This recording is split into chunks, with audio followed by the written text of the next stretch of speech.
reports from select committees, first readings of bills. Utilities.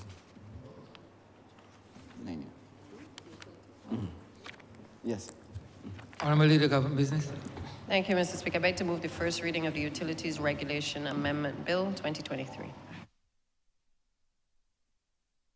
The question is that the aforementioned bill be read here first time. All those honourable members in favour, please say aye. Those against, please say no. We think the ayes have it. Statements by ministers, congratulatory and/or obituary speeches, personal explanations, motions for leave of absence, oral replies to questions, notices of motions for the adjournment of the House on matters of urgent public importance, orders of the day. Honourable Leader, Government Business. Mr. Speaker, I beg to move the suspension of standing orders 6, 16, 18, 20, 42 subsection 5, 43, and 44 for the remainder of the day's sitting. Question is that the aforementioned standing orders be suspended for the remainder of the day's sitting. All those honourable members in favour, please say aye. Those against, please say no. We think the ayes have it. The aforementioned standing orders are hereby suspended for the remainder of the day's sitting. Government business, sir. Government business is the order of the day. Order number 11. In the name of the Honourable Senior Minister and Minister of Foreign Affairs and Foreign Trade, to move the second reading of the Utilities Regulation Amendment Bill 2023. Honourable Member for St. James Central. Mr. Speaker, sir, I rise to, in pursuance of the movement of the Utilities Regulation Amendment Bill. This matter, sir, at face value is a deceptively simple and straightforward one. If, however, given context, it proves to be extremely consequential and perhaps, I should add, highly transformative in nature and in its potential.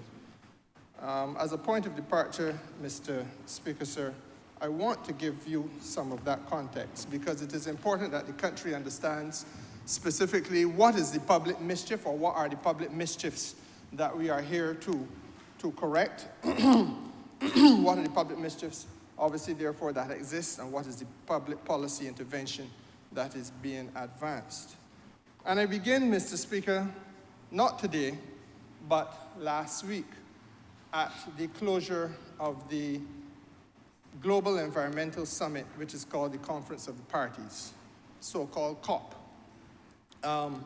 And that meeting, sir, is significant and has tremendous significance and relevance to us in Barbados for a couple of reasons. And I'm going to begin, sir, by not only locating it there, but also expressing my own profound concern about the very glib way in which persons with influence and responsibility in this country are approaching matters which are now understood to be touching on the global concern for our continued safe existence as a species, humanity. Now, Mr. Speaker, sir, 199 parties to the Conference of the Parties agreed for the first time on 3 fundamentals. The first one is not so much of a big deal because we live this reality and we know it every year, that there has to be compensation for loss and damage. And it is a concept, sir, because government in Barbados usually has to step in, as we stepped in when we had our last hurricane, sir. And almost every time you have a tropical storm and you lose some houses and so on, and vast majority of the people are underinsured or uninsured, then government has to come in and try to lend the support so that people can get themselves back to a condition where they previously were as best as is possible. It is now understood that there's going to be an operationalization of a loss and damage fund, which will see, sir, the world's leading powers, the industrial powers, who are the principal polluters, contributing to this fund. But above and beyond that, Mr. Speaker, the issue for us, which is of greater significance and more immediate concern in relevance to this particular matter before the House, is the commitment to dedicate some $13 billion, billion with a B, to the Green Climate Adaptation Fund. And that, sir, is to finance the process of adapting to the climate crisis which the world is facing. And then, sir, thirdly, that there has to be a transition away from fossil fuels. Now, we've been talking about this for a long time, but for the first time last week, there has been a global understanding that there is to be a transition away from the use of fossil fuels, sir, and a tripling of renewable energy investment around the world. Now, Mr. Speaker, I have stood in this place. The Prime Minister has stood in this place. I believe that he who now acts as the Attorney General of Barbados, the Honourable Member for Christchurch East, has stood in this place when he was Minister of Energy, or Minister of Energy in the Senate, sir. We have, as a government, sent signals repeatedly to this country and to stakeholders within the electricity sector. My friend, the Honourable Member for Christchurch West, in his capacity as Minister responsible for town planning, sir, has done it as well. And we have urged that heed be paid because this moment had to come. And that the advantage that little Barbados had prior to this moment was a first mover advantage. Because it was important to recognize, and continues to be important to recognize, that in an ocean of demand for inverters, synchronizers, the balancing materials to balance the grid, synchronous condensers, I think that's what they're called, the transformers, and then, of course, the batteries for solar PV, sir, so that we can maintain grid stability. In that ocean of demand, which existed before last week, sir, little Barbados becomes irrelevant because the scale at which we are trying to purchase is so small. But it becomes even worse for us, sir, when now an announcement is made that you're going to triple renewable energy investment and that the whole world has signed on. Don't mind what a few people will continue to mutter about. The whole world now signs on to a movement away from fossil fuels. So, to put it in very simple terms, we going down breakneck hill, full speed, no brake, no brakes on. Now, Mr. Speaker, sir, the reality is Barbados has to be in a position to satisfy the demand that we have to satisfy. But we did not, and the government, sir, the government does not get involved in investment in transformers. The government does not get involved in the investment in modernizing the grid. The government does not get involved, Mr. Speaker, sir, in purchasing and bringing into the country synchronous condensers and so on for stabilizing and modulating frequency of electricity service across the island. That's a private sector thing. That's what the Light and Power is there to do. And I have been, in fact, sir, at odds only by virtue, I think, of style and preference for delivery of the concern between my friend and Christchurch West, and the Honourable Member for Christchurch West and myself, when I was Minister of Energy, sir, because he spoke frankly, truthfully, clearly, candidly about some concerns that we all have, sir, about the pace at which the utility in Barbados has been moving forward on its part of this journey with respect to the renewal and modernization of the Barbados grid. For my part, sir, I felt it was better to reason behind closed doors. My friend would tell me, sir, that we perhaps were good cop and bad cop. I don't know if that is the appropriate analogy to use. But coming from the same place, and Mr. Speaker, we are now at a point, sir, where having not properly girded our loins, having not properly paid heed to caution coming from government quarters, Mr. Speaker, sir, Barbados confronts floodgates that are now open worldwide, and there is a rush for global investment in renewable energy. In what was a high demand environment there before, sir, we are now positioned, or if we don't take the action we are taking today, we will be positioned exactly where we were in the dark days of the pandemic, when because we wanted so few vaccines, The suppliers of vaccines say, you are too small to matter. You're not ordering at scale. There are people who are ordering at greater scale. I am not diverting my industrial development plan to accommodate little you. I got to deal with continental Europe. I have to deal with continental United States of America. I got to deal with continental Australia, et cetera, continental Africa. And what we had to do, sir, was to find partners. We did that with the African community, the African Union. And Mr. Speaker, sir, as I speak, you will realize that part of what we are doing today is building partnership as well, so that we can unleash the renewable energy potential that this country has. There is obviously, therefore, sir, I think you could infer from what I've said thus far, that the large gap between the amount of technology that is demanded and the amount of technology that is available, in fact, is now going to expand exponentially. Barbados, sir, must be ready. And we must be ready, sir, because if we are not, the nation, quite frankly, faces a severe peril and a danger. Global demand can increase overnight, sir. I want to be clear about that. Global demand probably has increased already overnight. Global production, however, and certainty of supply cannot increase overnight. It is true to say that global demand can and will increase overnight, but the availability of finance cannot increase overnight. And that is why our Prime Minister has persistently been warning this country to take the matter of renewable energy seriously. She has lent her time, her energy, her voice, her spirit, her strength to carrying on her back the concerns of small island developing states such as ours, sir, into global fora across the planet, Mr. Speaker, for us and our perilous position to be recognized.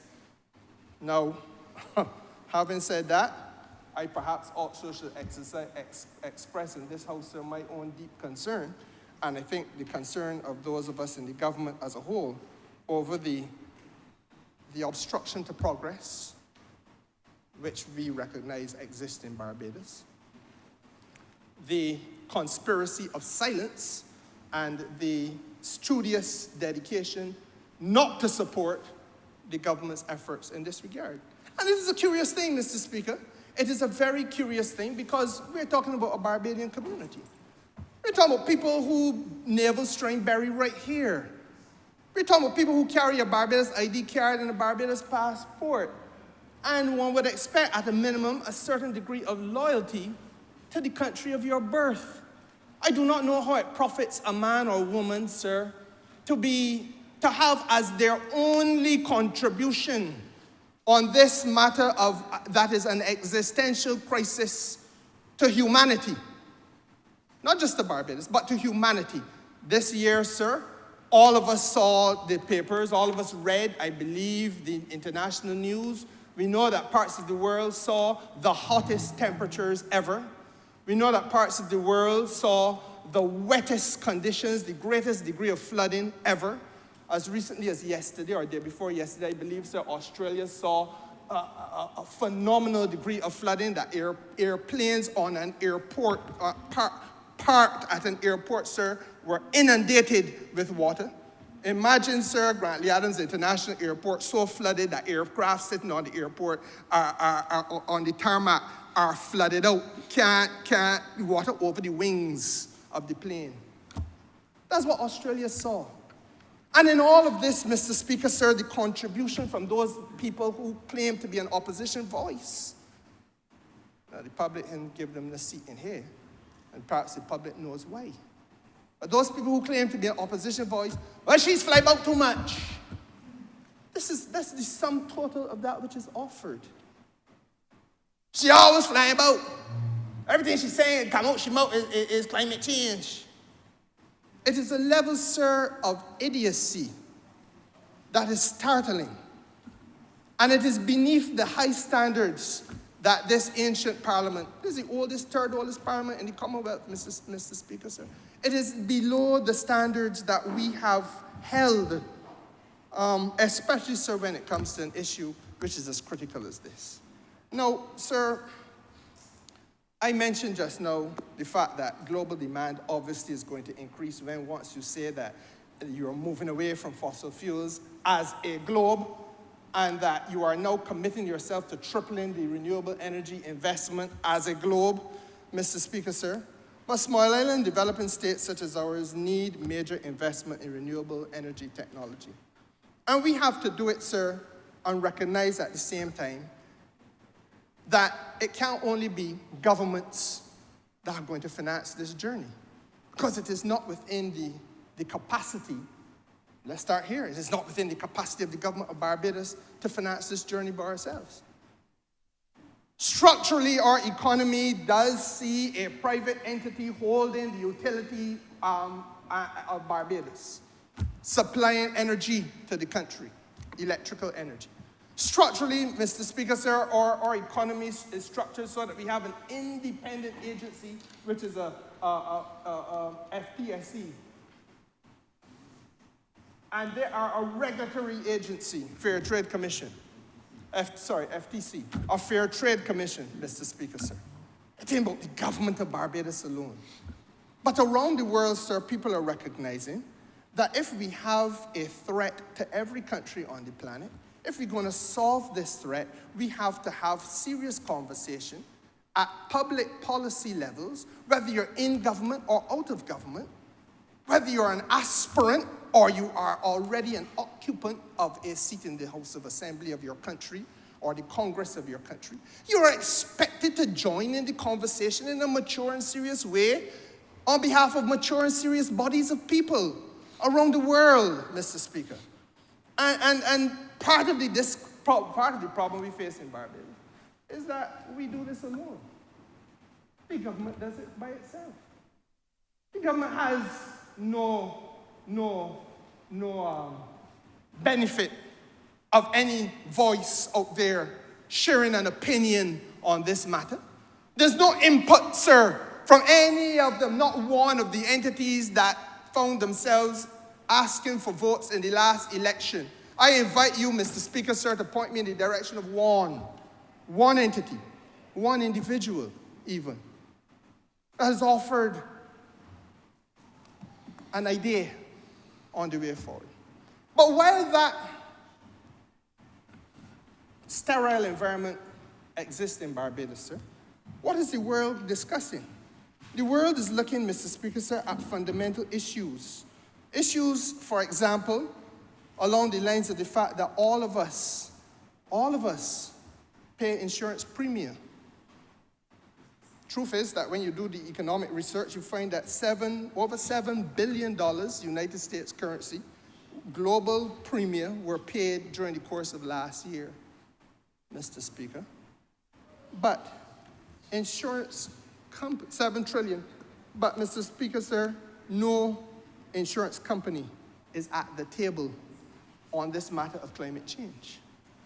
So when we say that public funds cannot be relied upon, and therefore you have to find new ways of financing, which is something that our Prime Minister has been leading across intellectual thought leadership around the world, carrying that argument, sir, into capitals like France's capital, Paris, carrying that argument, sir, into Dubai, carrying that argument around the world, sir, IMF meetings, World Bank meetings. We have to bring, this is what she's preaching, the need to bring private capital to the table, Mr. Speaker, sir, so that we are in a position to ease the burden on domestic governments.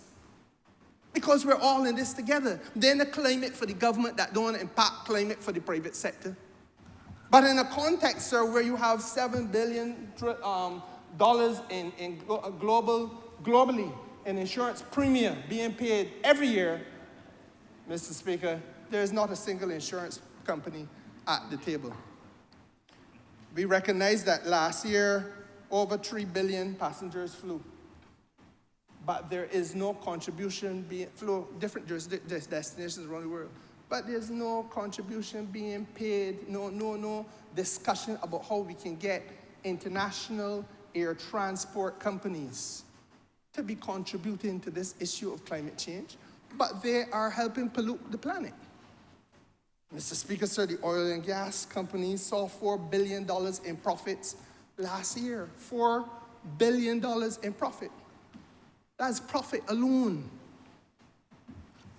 Surely they too should be asked to make a contribution to this issue of mutual concern for the planet which we share.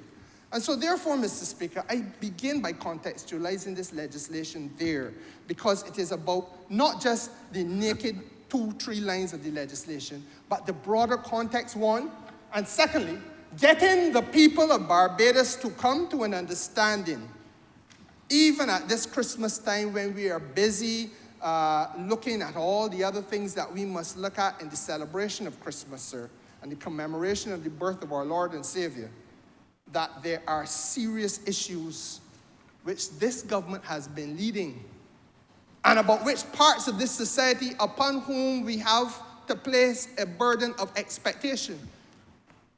Because, sir, there is an expectation that civil society has a voice in this matter. There's an expectation, sir, that the journalistic community must do more than find ways to condemn a government, but should have an avenue of interest in uplifting a country's gaze, in lifting the gaze of a country to issues of collective concern for this country. There's an expectation, Mr. Speaker, sir, that the trade unions in Barbados must have an interest in this matter. And I have already spoken to those people who are in the political opposition, and perhaps that is more infertile soil, and I would not spend much time on them. But the fact of the matter is, Mr. Speaker, sir, where has the government been going? The government, through its leader, the Prime Minister, has led arguments globally for the longer tenor of loans, saying to us, and she said it here in the House, 15-year loans are not going to assist her in rebuilding the schools in Barbados, sir, making them newer and resilient to climate, retrofitting those which currently exist and making them resilient to the climate issues. Why is it important that I say that? It is important, sir, because only a few months ago there were people who were banging down the door of the Honourable Member for St. Philip West, demanding that schools have cooling systems, classrooms have cooling systems, because the temperature in the classroom was such that children, sir, were unable to concentrate and do their work, rendering productivity in the classroom impossible, rendering, sir, learning difficult. That's the reality. Well, Mr. Speaker, sir, when we say that those retrofitting, that rebuilding, that building of resilience capacity, sir, comes at great cost, it means, sir, that therefore governments must be able to access money at a longer tenor. It also means, Mr. Speaker, sir, that issues that we have fought battles for, like getting industrial powers to commit to green climate financing and dedicating new money to loss and damage, that type of intellectual thought leadership that the government has been leading, the Prime Minister of Barbados has been carrying on her back across the world, Mr. Speaker, sir. These are the hard-fought and hard-won victories that came out of the Conference of Parties last week. I do not know of any article I have seen in any newspaper, Barbados, sir, which has sought to connect these things to the reality of what we are facing as a people in this country. And it is relevant to Barbados. I will insist that it is relevant in Barbados, because every sector bar none in this country is now impacted by this crisis. As I turn to my right, sir, I see the Honourable Member who has responsibility for town planning. You know, sir,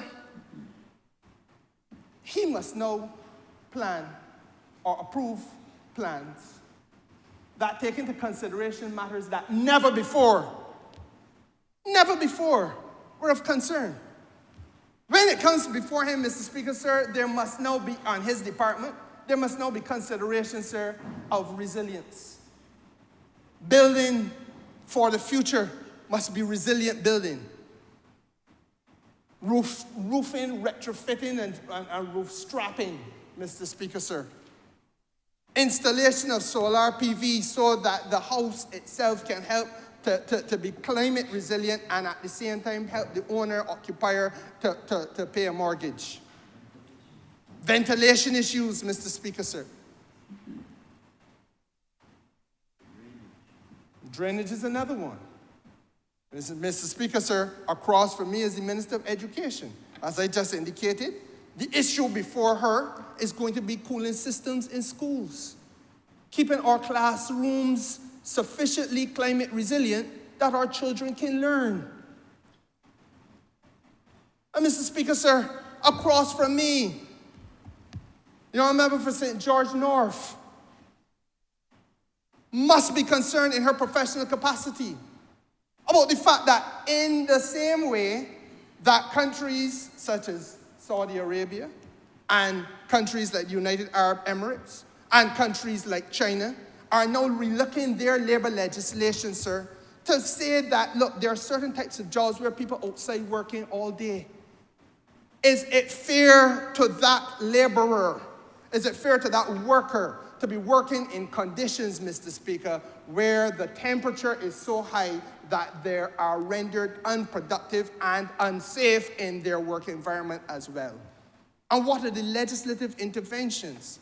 It's already said you got a building to go and do, and a man go up on the roof and he fixing the roof. These are the simple things that we in Barbados need to start to understand and talk about. Because the man who's sent up there and working at 12, 1, 2, 3 o'clock, sir, is endangering himself, his life, sir.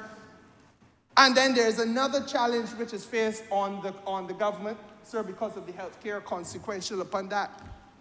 And what have some people had to do? Change the hours of time. So you're working into the night now as opposed to doing that thing right through the day. These are the things, sir, that we cannot remain silent about, but we have an opposition in this country that has no offertory. I don't know if you've ever been in church, Mr. Speaker, sir, and seen a man come around. When the collection plate is passed in front of him, he turn his face. They're like, "Good, somebody can hear about that." There are those who do that. There's no offering, no offering. And that's how the country is being treated. There's nothing, and if it is that they have nothing to offer, why are they humbugging? Why did they humbug people to come in this place 2 years ago? Or why do they continue to go and issue squalid noises on social media? In the safe confines of a social media space where they can only pollute the atmosphere but not offer anything constructive, Mr. Speaker. Agriculture, another thing comes to my mind. Poultry production in this country, sir, we are and have been at a level of self-sufficiency, poisoning ourselves now for export. And you know what happened this year, Mr. Speaker, sir? We lost thousands of birds. Why? Because the climate circumstance in which those birds are being raised, sir, they die. Got to fix that problem, because we can't be exporting, aiming to export, and losing them by the thousands and tens of thousands. Mr. Speaker, sir, and you can go on and on. Public transportation. Barbados has beaten its chest. Everybody in Barbados has felt a sense of pride and expressed that sense of pride, except, of course, for those people in George Street about our electric buses, Mr. Speaker, sir. But how many electric minibuses, how many electric ZRs are there in this country? Three, Mr. Speaker. So that journey now begins because there are about 800 of them on the road, at least. And we got 3. How many hired cars in Barbados electric yet, Mr. Speaker, sir? And you go on and on. The transformative process has to take place.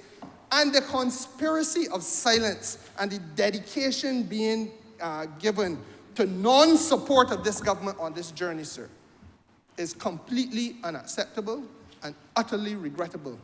Because we are bigger and better than this as a country. We're going to do what we have to do as a government in the interest of the national imperative. But, Mr. Speaker, sir, it is not a happy report to have to make. No, sir. Beyond the obvious situation of the climate crisis, I must speak to you a little bit about the fact that we are here as well because of the economic realities. As Energy Minister, sir, I have had to repeatedly say to the country, now, one of the reasons why, when I was Energy Minister, I used to say, one of the reasons why we have to go on this journey, sir, is because our fuel import bill is strangling us. Now, everybody in Barbados chooses to close their ears to that. What they want to hear is, how is government going to intervene so that the price of gas at the pump will be cheaper and therefore allow me to drive out more with less penalty and pain in my pocket.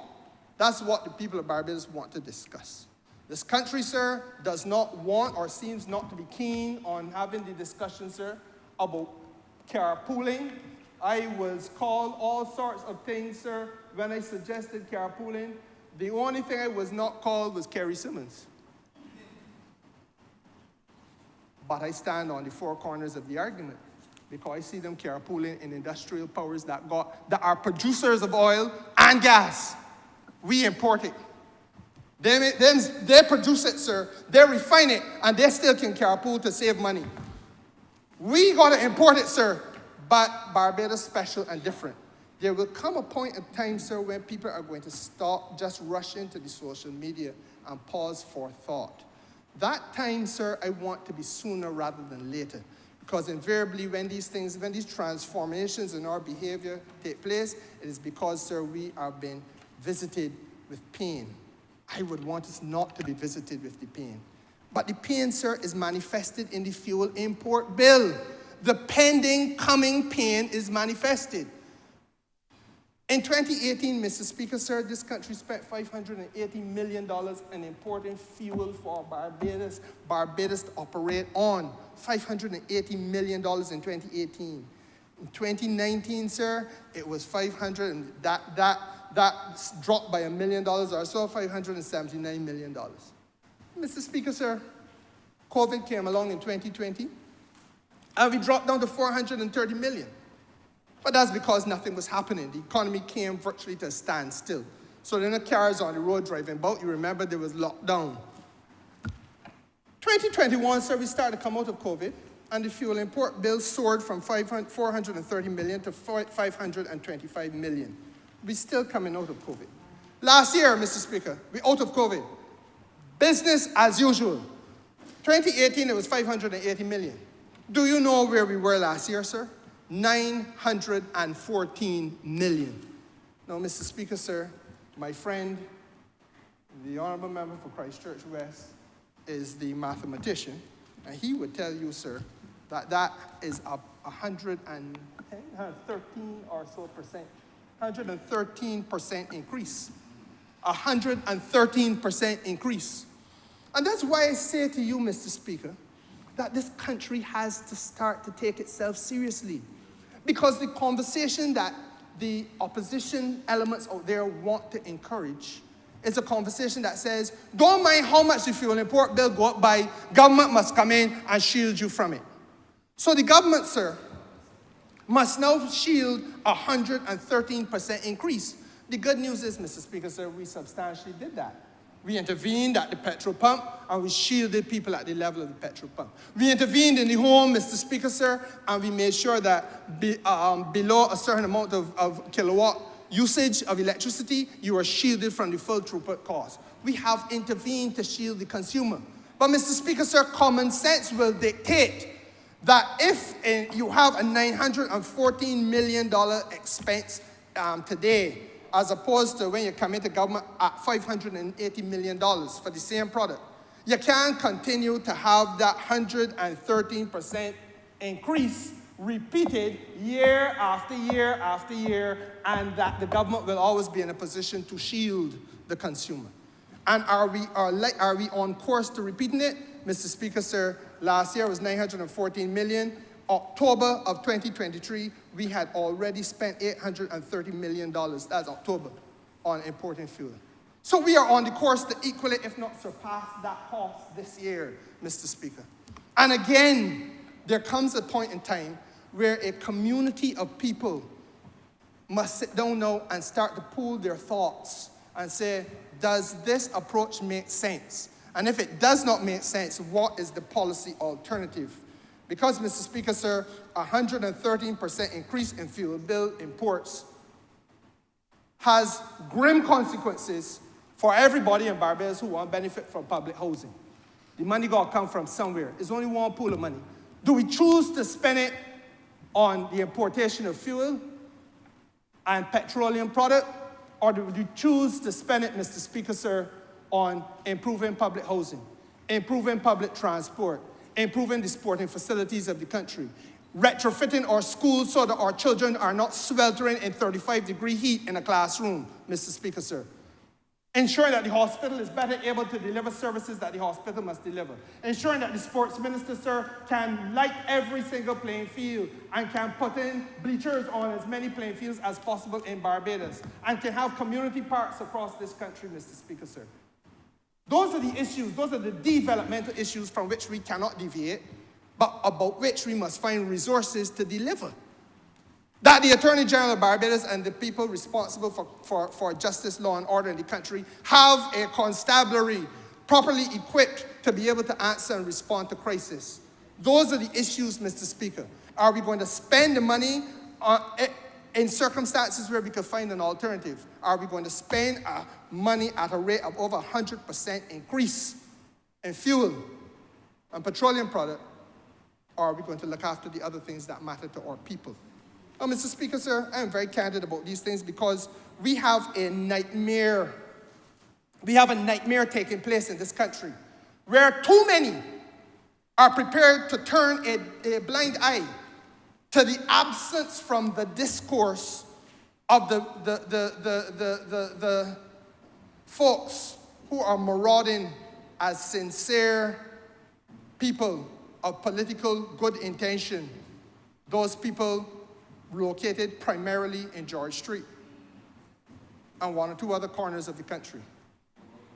I am saying to you, Mr. Speaker, sir, that the volatility in prices of fuel imports has been a historical characteristic in the Barbados energy sector. It isn't something new that happened yesterday or 2018 and between 2018 and now.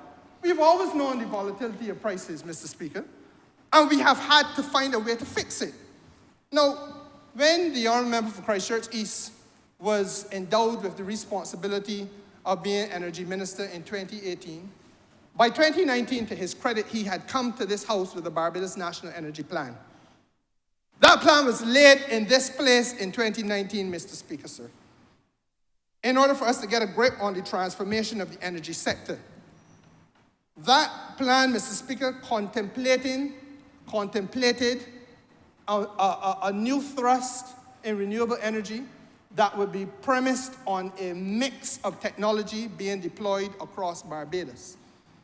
We were going to use solar PV, solar photovoltaic, which we did. We were going to use wind energy, which we have started to do. We were going to have wind both onshore, sir, and offshore. Mr. Speaker, sir, we were going to use biomass technology, well in advanced stage of planning.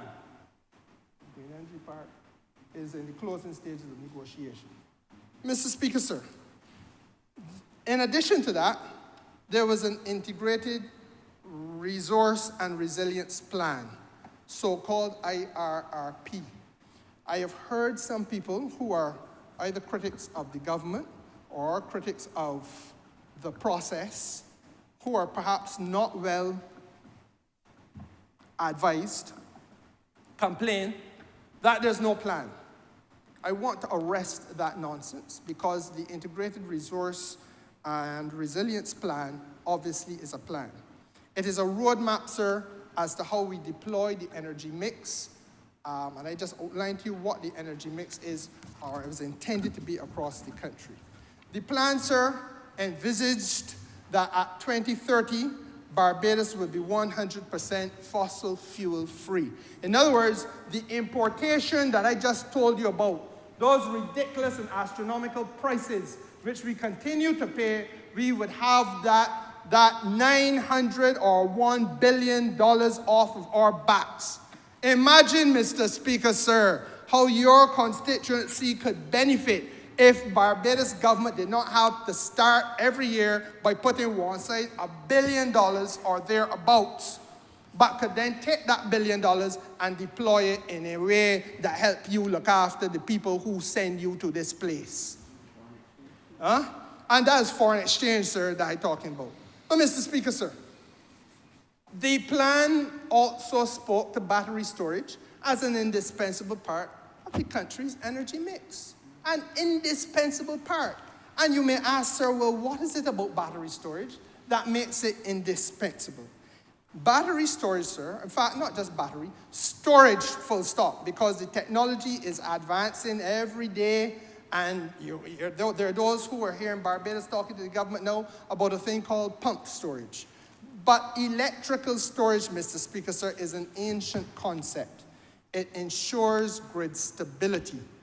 That means, Mr. Speaker, sir, that you can have rapid injection of energy into any point of the national grid at a time, sir, where you have to compensate for shortfalls to meet the demand.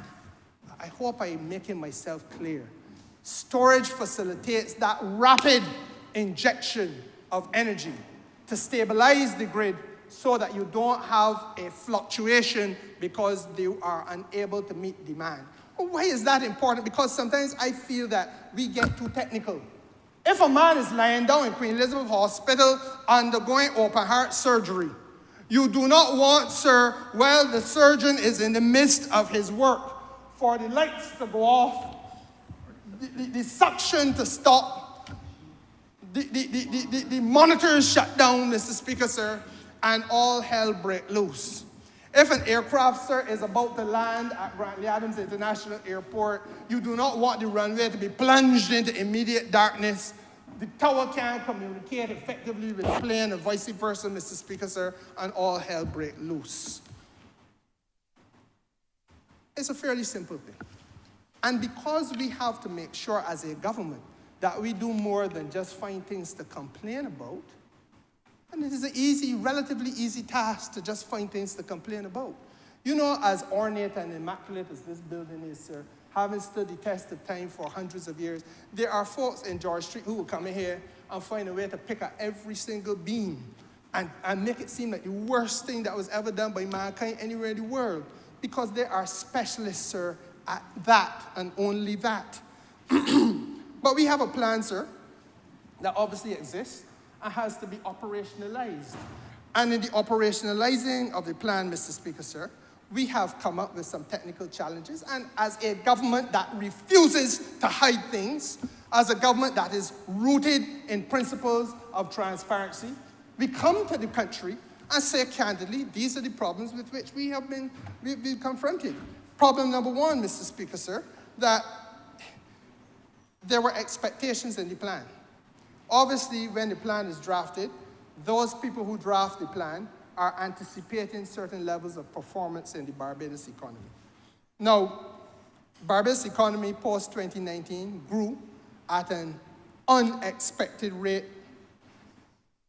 Equally, Mr. Speaker, sir, as the economy buoyed significantly, demand for the new technology grew at an unexpected rate. So that we as a government and as a people, let's forget the government, because if I say government, there are those people who bristle, because they're suggesting that the Honourable Member for St. James Central is applauding the government about which he's a part, and how dare he do that? So let us just talk about the people of Barbados. The people of Barbados, sir, enjoyed economic growth between 2019 and today. And so therefore, sir, the performance of the economy of Barbados exceeded the expectations of the people who drafted the Integrated Resource and Resilience Plan. That, for many countries, is a good problem to have. How dare I say that? But, sir, for many countries, that would be, because we did better than was expected. Well, Mr. Speaker, sir, the difficulty, therefore, is that you have to understand now what the consequences of that expectation, the exceeding of your expectations are. I taking time because I want every person in every village of this country to understand. Mr. Speaker, sir, in 2030, the ambition was, according to the plan as originally designed, that by 2030, we would have 280 megawatts of electricity, renewable energy on our grid. By 2030, that was the ambition. But Mr. Speaker, sir, by June of 2023, we had already got 206 megawatts on the grid. You understand what I'm telling you? The planners envisaged that by 2030, 7 years from now, we will be at 280 megawatts of renewable energy. By 2023 June, we were already at 206 megawatts, sir. So that the additional 74 megawatts would have been almost an inevitability by the time you get to the end of the year, and in fact was. So that we were exceeding expectations at a galloping rate. In addition to that, Mr. Speaker, sir, planned investment at town planning, ably managed by the member for Christchurch West, amounts to 450 megawatts. Mr. Speaker, sir, the grids, the people planning our renewable energy future, forecasting it as best, because they're not prophets. They're not prophets. They can't prophesy. They can only say this is what we expect would happen based on the economy performance over the period of years before. And that may have been the problem, because the economy over the years before 2018 was managed by a group of folks who had no knowledge what they were doing, how they were doing it, and sir, what the outcome would be. So we are now at a stage, sir, where there are some people who give thought to things. Don't just run your mouth, you give thought to policy. And Mr. Speaker, sir, we come to a point where in June of 2023, Town Planning Department has before it 450 megawatts of planned investment to put onto the grid. Not satisfied, the people of Barbados, sir, in their expression of confidence in this country, because you know, you don't just go to social media and listen to what a few fools put forward. You have to look at the broader things. What do people do with their money? The little homeowners, Mr. Speaker, sir, who want to put something on their roof. The person who got a small farm that want to put some sheep and have it on his farm as well, have the solar PV on the farm. Have you driven around Barbados and seen them, sir? I have. I've seen them in virtually every parish, including St. Michael. Mr. Speaker, sir, the reality is that there are 333 megawatts of applications already pending approval in the pipeline. And when you add up all of them together, sir, you come to a circumstance where you have 989 megawatts in, today is what, December of 2023. 989 megawatts waiting to be put onto the grid. 200 of them, 206 of them already on the grid, Mr. Speaker, sir. And the expectation was that we only get to 280 by 2030. So we have far surpassed expectations. But having done that, sir, there's a need now for us to be cognizant of the difficulty, because the Integrated Resource Resilience Plan grossly underestimated Barbados' economic policy response. And we, therefore, are faced with, pardon the pun, gridlock. We can't upload the additional energy, Mr. Speaker, sir, until when we have done a few things. And that is why we are here. The first thing we had to do, Mr. Speaker, sir, is to recognize that there is a need to unlock the potential which we have stalled. That 980 potential megawatts of energy has to be loaded onto the grid. The question is, how do we get to that stage? We have worked with the United Nations Special Envoy for Energy, and just so that people understand, the UN offers a system-wide type of assistance to developing countries so as to unlock those countries' potential for electrical energy generation in the renewable energy sector. So we went to the UN and we said, well, listen, we want this assistance. And what's the benefit that we get from it, sir? We have already gotten a new energy transition and investment plan. Energy transition and investment. Because the Integrated Resource and Resilience Plan that we had was obsolete, sir, due to its underestimation of our performance ability. Now, as I say that, let me remind you that the Integrated Resilience Plan, sir, also contemplated a need for 206 megawatts of battery storage. Now, Mr. Speaker, sir, clearly, if you are already contemplating 900 plus megawatts coming onto the grid, 200 megawatts of battery storage is not going to be sufficient. You don't have to be a specialist in the sector to understand that.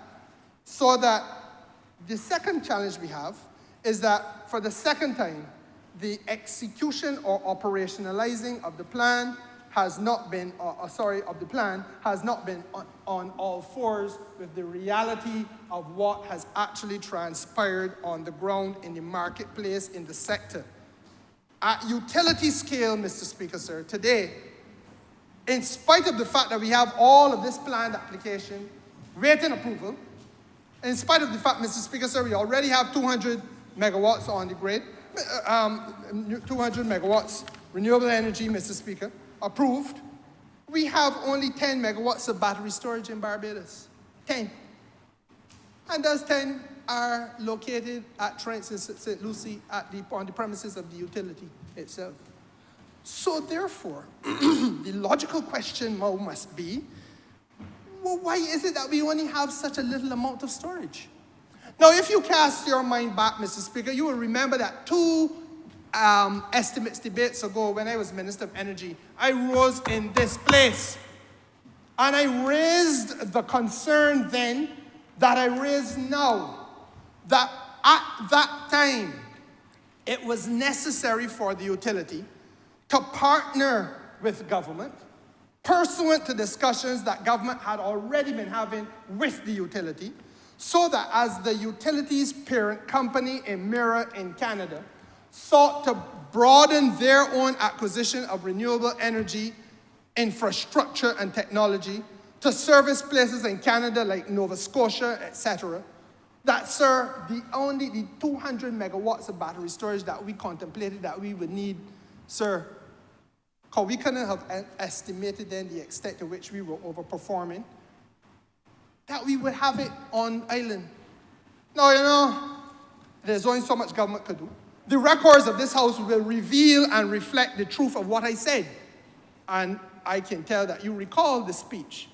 But, Mr. Speaker, sir, that the utility failed to move with alacrity pursuant to the discussions to get that battery storage on island is one of the things that we now have to seriously lament. And, Mr. Speaker, sir, the present scenario is that with 91 megawatts of renewable energy on Barbados' grid, the 450 megawatts additional planned investment sitting down waiting approval in the town planning cannot be onboarded if we don't have the storage technology. It means, Mr. Speaker, sir, that the banking sector in Barbados, which has committed $1 billion to underwrite the renewable energy effort in this country, is also frustrated because the banking sector has put money on one side in order to finance private investment in Barbados. And by private investment, sir, I am not talking about any of the large, sprawling investors. I am talking, sir, about the homeowner who, pursuant to the government's 10 kilowatt per household policy, the same policy that intellectually impotent individual in George Street condemned. The banks offer it at a preferential rate, Mr. Speaker, sir, access to the funding for people who want to put it on the house. And with or without battery storage, let me also make this point. I do not believe for one moment that we have been dealt as a country the fairest of hands. I am not, as I said, going to beat up on the utility. I ain't come here to beat up on any stakeholders. I ain't come here to beat up on nobody. I come here, sir, just to talk as a Barbadian to Barbadians in Barbados' parliament. And Mr. Speaker, sir, it is not a good thing that homeowners in Barbados would have gone and borrowed money, made commitments, some cases $20,000, $15,000, $25,000, $30,000, to put renewable energy on their roof, Mr. Speaker, sir. And my little 10 kilowatts, sir, cannot be the reason for the Light and Power not to do the connection. Come on, man. I understand you need battery storage so as to maintain your stability and maintain your frequency modulation and so on. But, Mr. Speaker, sir, don't tell me that the little homeowner with 10 kilowatts who put his hand in his pocket, made a commitment at the bank, and is not able to put the thing on his roof because it ain't, but he put it on, but he can't get connected. So he's out. He's out of pocket. And it is not fair to him. It ain't fair to the government that create the policy. It ain't fair to the minister that went out there and had meetings night after night to encourage people to buy into the policy, Mr. Speaker, sir. But the utility has to play its part in a Barbados that has been good to the utility for over 100 years.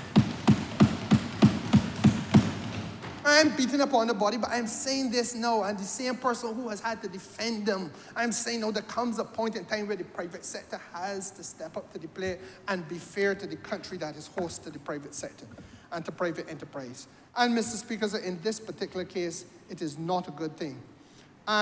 So we are at that point, Mr. Speaker, sir, where without prejudice to what we anticipate will come out of the new Integrated Resource and Resilience Plan,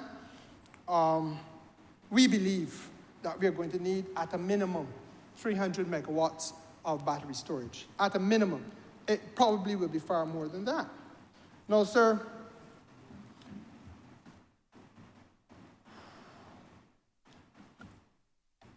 the policy response of the government to these circumstances is important.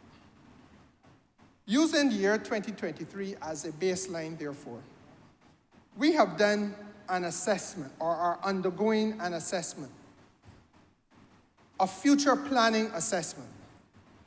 It has been commenced, and its purpose, Mr. Speaker, sir, is very simple. It is intended or designed to identify all of the avenues through which we can unlock Barbados' fullest renewable energy potential. It is anticipating, Mr. Speaker, sir, the widest cross-section, the widest possible cross-section of energy storage demand and energy generation sources, so that we have a holistic view of where the country is today, we're using 2023 as the baseline year, and where we expect ourselves to be going to 2030 and on to 2035. Party to this, sir, is the very excellent management of the projects and bringing them through the pipeline being done by the Town Planning Department, Mr. Speaker, sir. Because in all of these areas, sir, or not all, but in vast majority of the things before the Town Planning, as I said at the beginning, this country is viewing or planning development in the context of our climate resilience development as well. One is going hand in glove with the other. If you want to plan investment, talk climate resilience at the same time as you plan investment, so that if you're going, sir, to put on your hard leather shoe one morning, put on your sock as well. You understand what I'm saying? Now, what are some of the things that we have to look at in that context? We've already mentioned, sir, the home ownership using renewable energy and the expanded housing projects. I believe, 10,000? Yeah, government's policy is, sir, unlike any of our predecessors, unlike any in the history of Barbados, this government is aiming at 10,000 homes being built, private and public, Mr. Speaker. And that therefore means that part of the discussion has to be the renewable energy generation, the renewable energy storage relationship with that type of investment. Commercial and tourism investments. There are a raft of hotels about to be built in Barbados. So much so that the young man from Christchurch West laments to me very often that he don't know how he's managing. We have just seen 425 rooms open at Sam Norris Castle, and in the constituency of the same honourable member, sir, there's a 7-story development taking place as I speak. Indigo. And there are several others coming on stream during the course of next year, Mr. Speaker. In the agricultural sector, we know that there's an effort to do sugar industry transformation in a fundamental way, and that part and parcel of what will happen in the sugar industry sector for the first time will be renewable energy generation harnessed and annexed to the agricultural sector enterprises. Public transport system, Mr. Speaker, sir, I spoke to earlier, because our public transport system, sir, must see an improvement from the very disgraceful number of only 3 electric vehicles in public transport sector, privately held. I think there are 3 ZRs or minivans, I'm not sure which one it is, or a combination of the 2. But 800 of them on the road. The hired car sector has to be transformed as well, Mr. Speaker, sir. The network of private vehicles are 150,000 on the road today. And we may have about 5,000 EVs if we have so much. So the 150,000 got to be transformed too over a process of time. And Mr. Speaker, sir, without prejudice to the completed assessment that is being done, we believe, sir, therefore, that there's plenty of room for there to be investment in battery storage. And we appeal, therefore, to the utility to recognize that the floodgates are now open globally, and this is the time to take the matter seriously.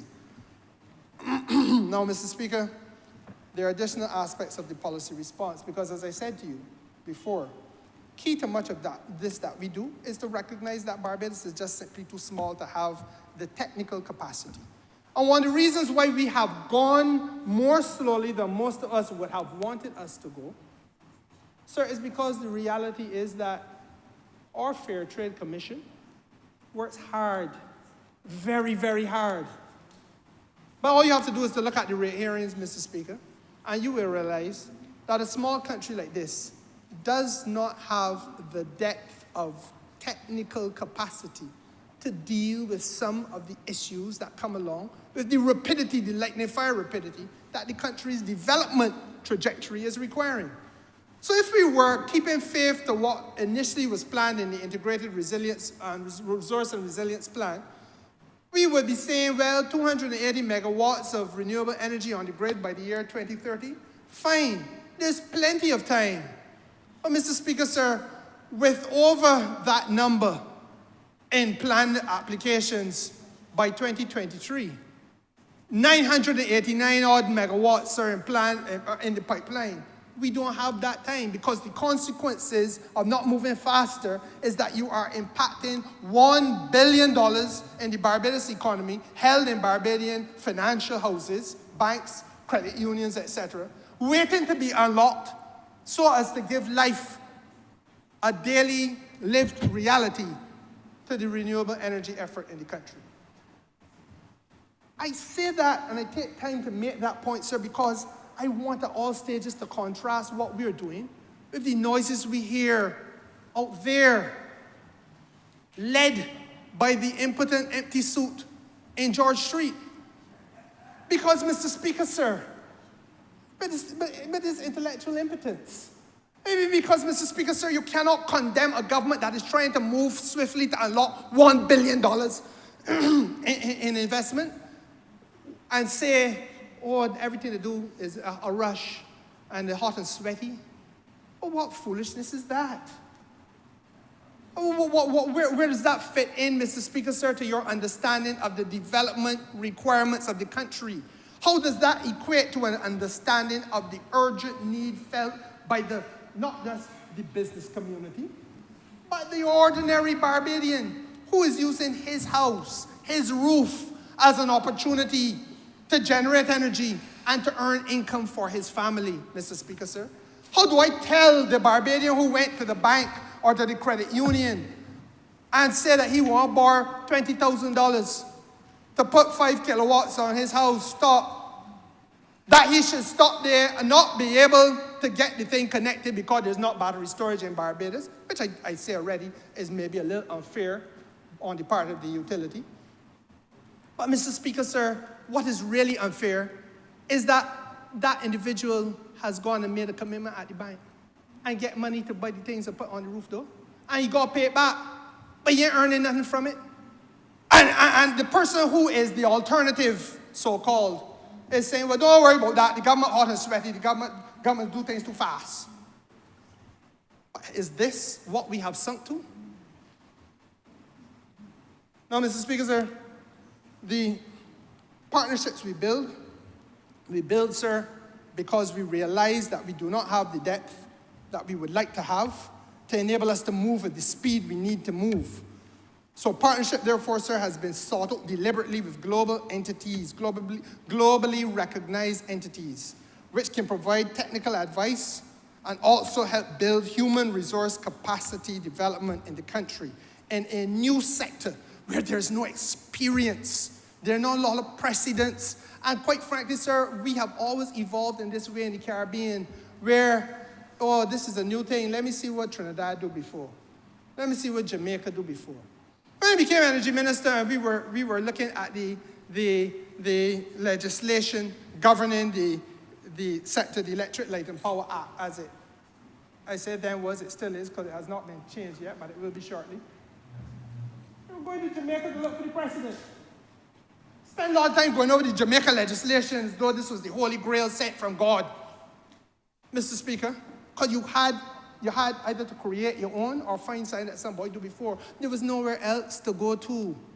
And in the Eastern Caribbean, Mr. Speaker, sir, this is new ground for all of us. All of us. And in the business community, Mr. Speaker, sir, quite frankly, the business community has not shown a lot of appetite for wind technology. Do you know why, Mr. Speaker, sir?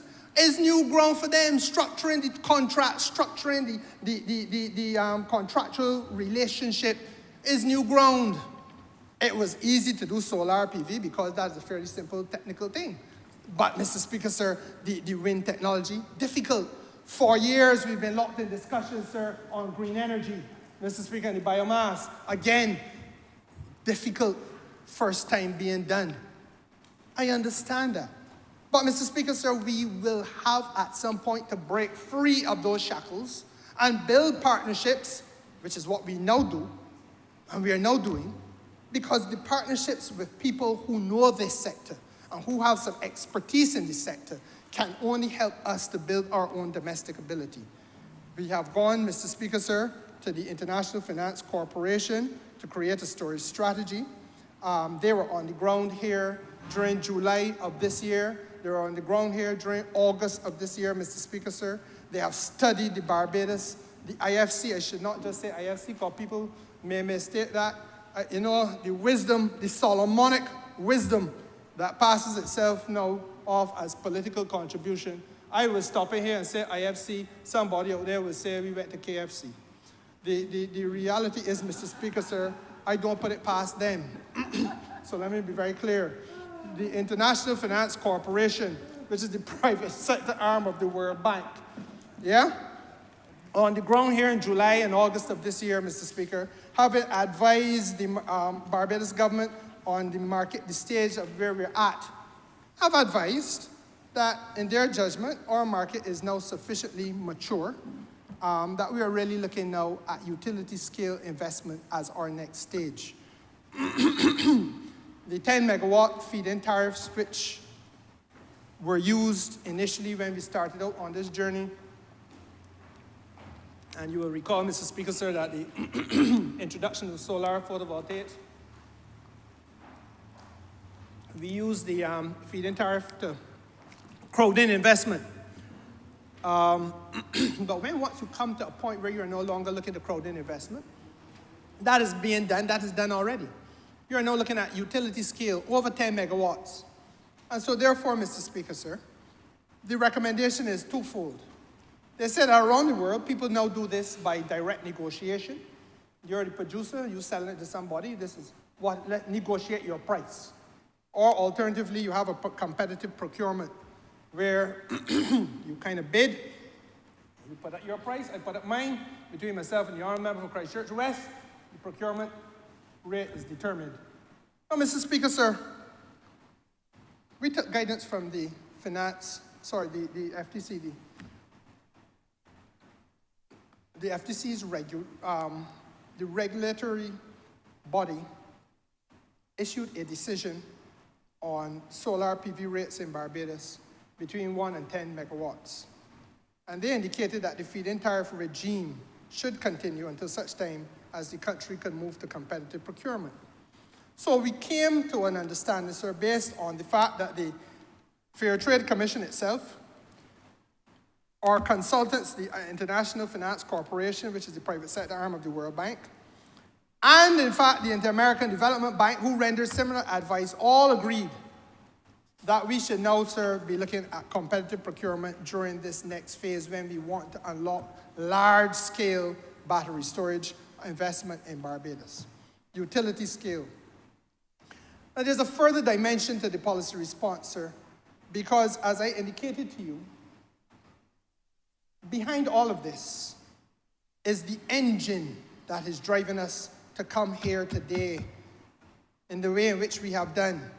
And that is, sir, the burning need to recognize that when we say there's $1 billion of stalled financing in Barbados' financial houses, the banks and the credit unions to underwrite renewable energy investment, we are talking about the people of Barbados' money. Money that people of Barbados in some cases have already contracted to borrow and are in some cases paying interest on.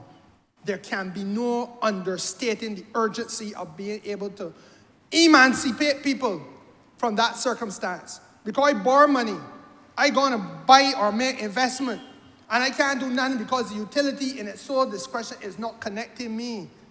But I am obligated to pay back the people I borrow from. And if I'm not earning anything, then I am driving every single passing month, Mr. Speaker, I am driving that individual into a state of debt, unless I, as government, find a policy response. Do you understand that, sir? Because if you understand it, sir, and I've tried to make it as simple as I could, so that the critics out there who just idly wag their tongues will understand why we are here doing that which we are doing. Scale matters, Mr. Speaker, and as I have said at the beginning, the storage demand compared to what, for example, Pakistan will want, compared to what, for example, Guatemala would want, compared to what, for example, Mr. Speaker, sir, most countries in the world will want, we are just going to be seen as being too small to have any significant relevance in the marketplace. And so therefore, we have had to build partnerships with people who can carry us by way of scale to the point where we want to get. I'm going to come to that. Before I come to that, sir, there's something I want to say as well.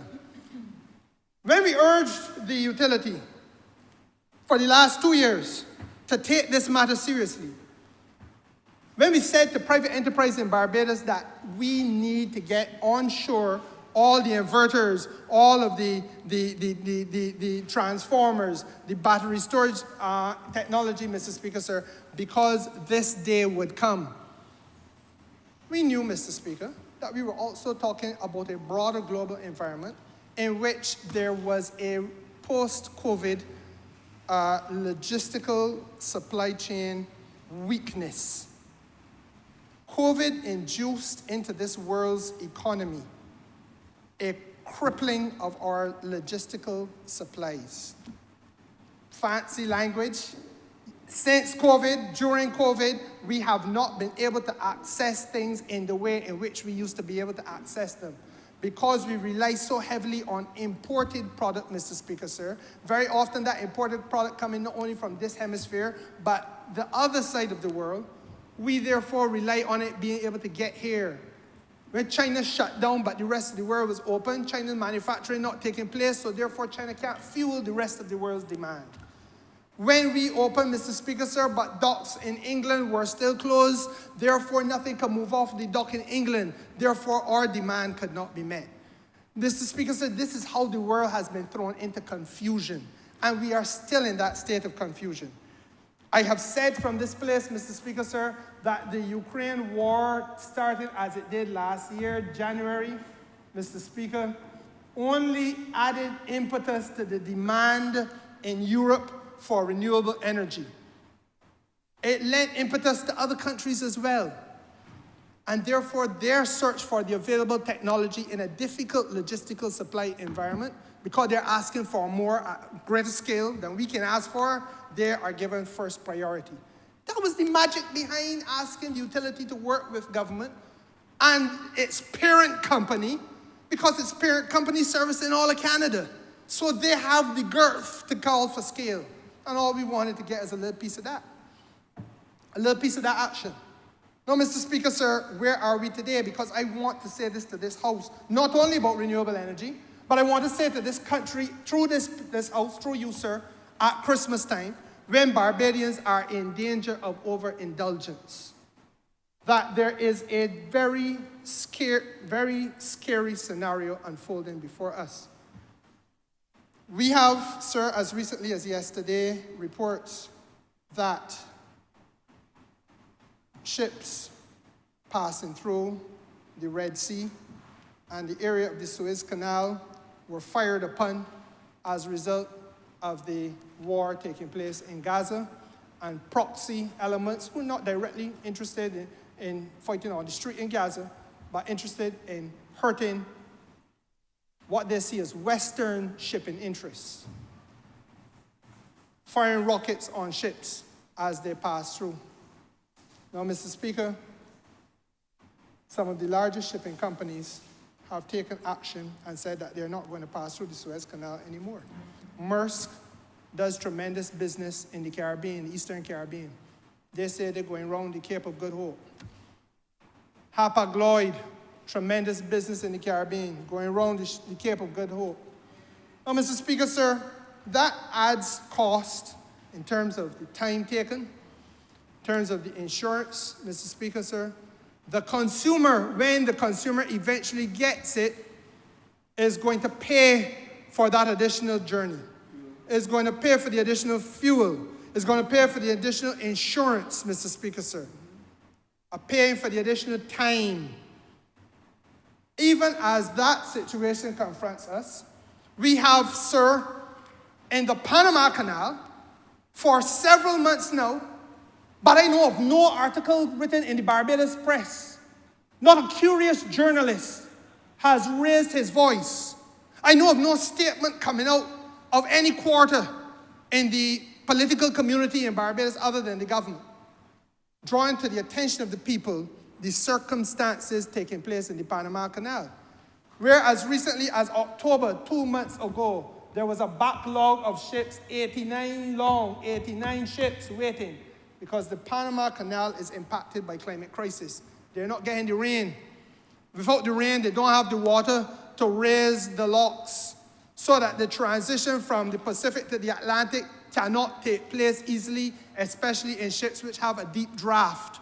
And Mr. Speaker, sir, they've got to save their water for the people in Panama to drink too. And so therefore, ships going through the canal at 4 a day. But you got 89 waiting in line, if so much as 4. So we have two major connecting arteries, only two that I know of, that can move shipping, move the technology that we need here for our renewable energy, move the food that we rely on, the furniture that we rely on, the clothing that we wear, the cars that we drive, the buses, the trucks, Mr. Speaker, all the equipment in the hospital, etc., etc. All stalled, all impacted. Now, who can pay for it? Let us think it through. Let us walk the country through. Because the only people that are going to pay for it, Mr. Speaker, sir, are the consumer. And in this case, it means the people and the government of Barbados, because we are all net importers. We're not producing it down here. And that, therefore, Mr. Speaker, sir, adds another dimension to this. In the case of the Suez, we are talking about 30% of the container traffic of the world. In the case of Panama, we're talking about 60%. And Mr. Speaker, sir, already I remind this House that the Barbados Light and Power 2 years ago was challenged to source inverters, challenged to source transformers. We were told as a government that we would have to be on a 2-year waiting list in order to get batteries for storage. Mr. Speaker, sir, the situation is made more acute now.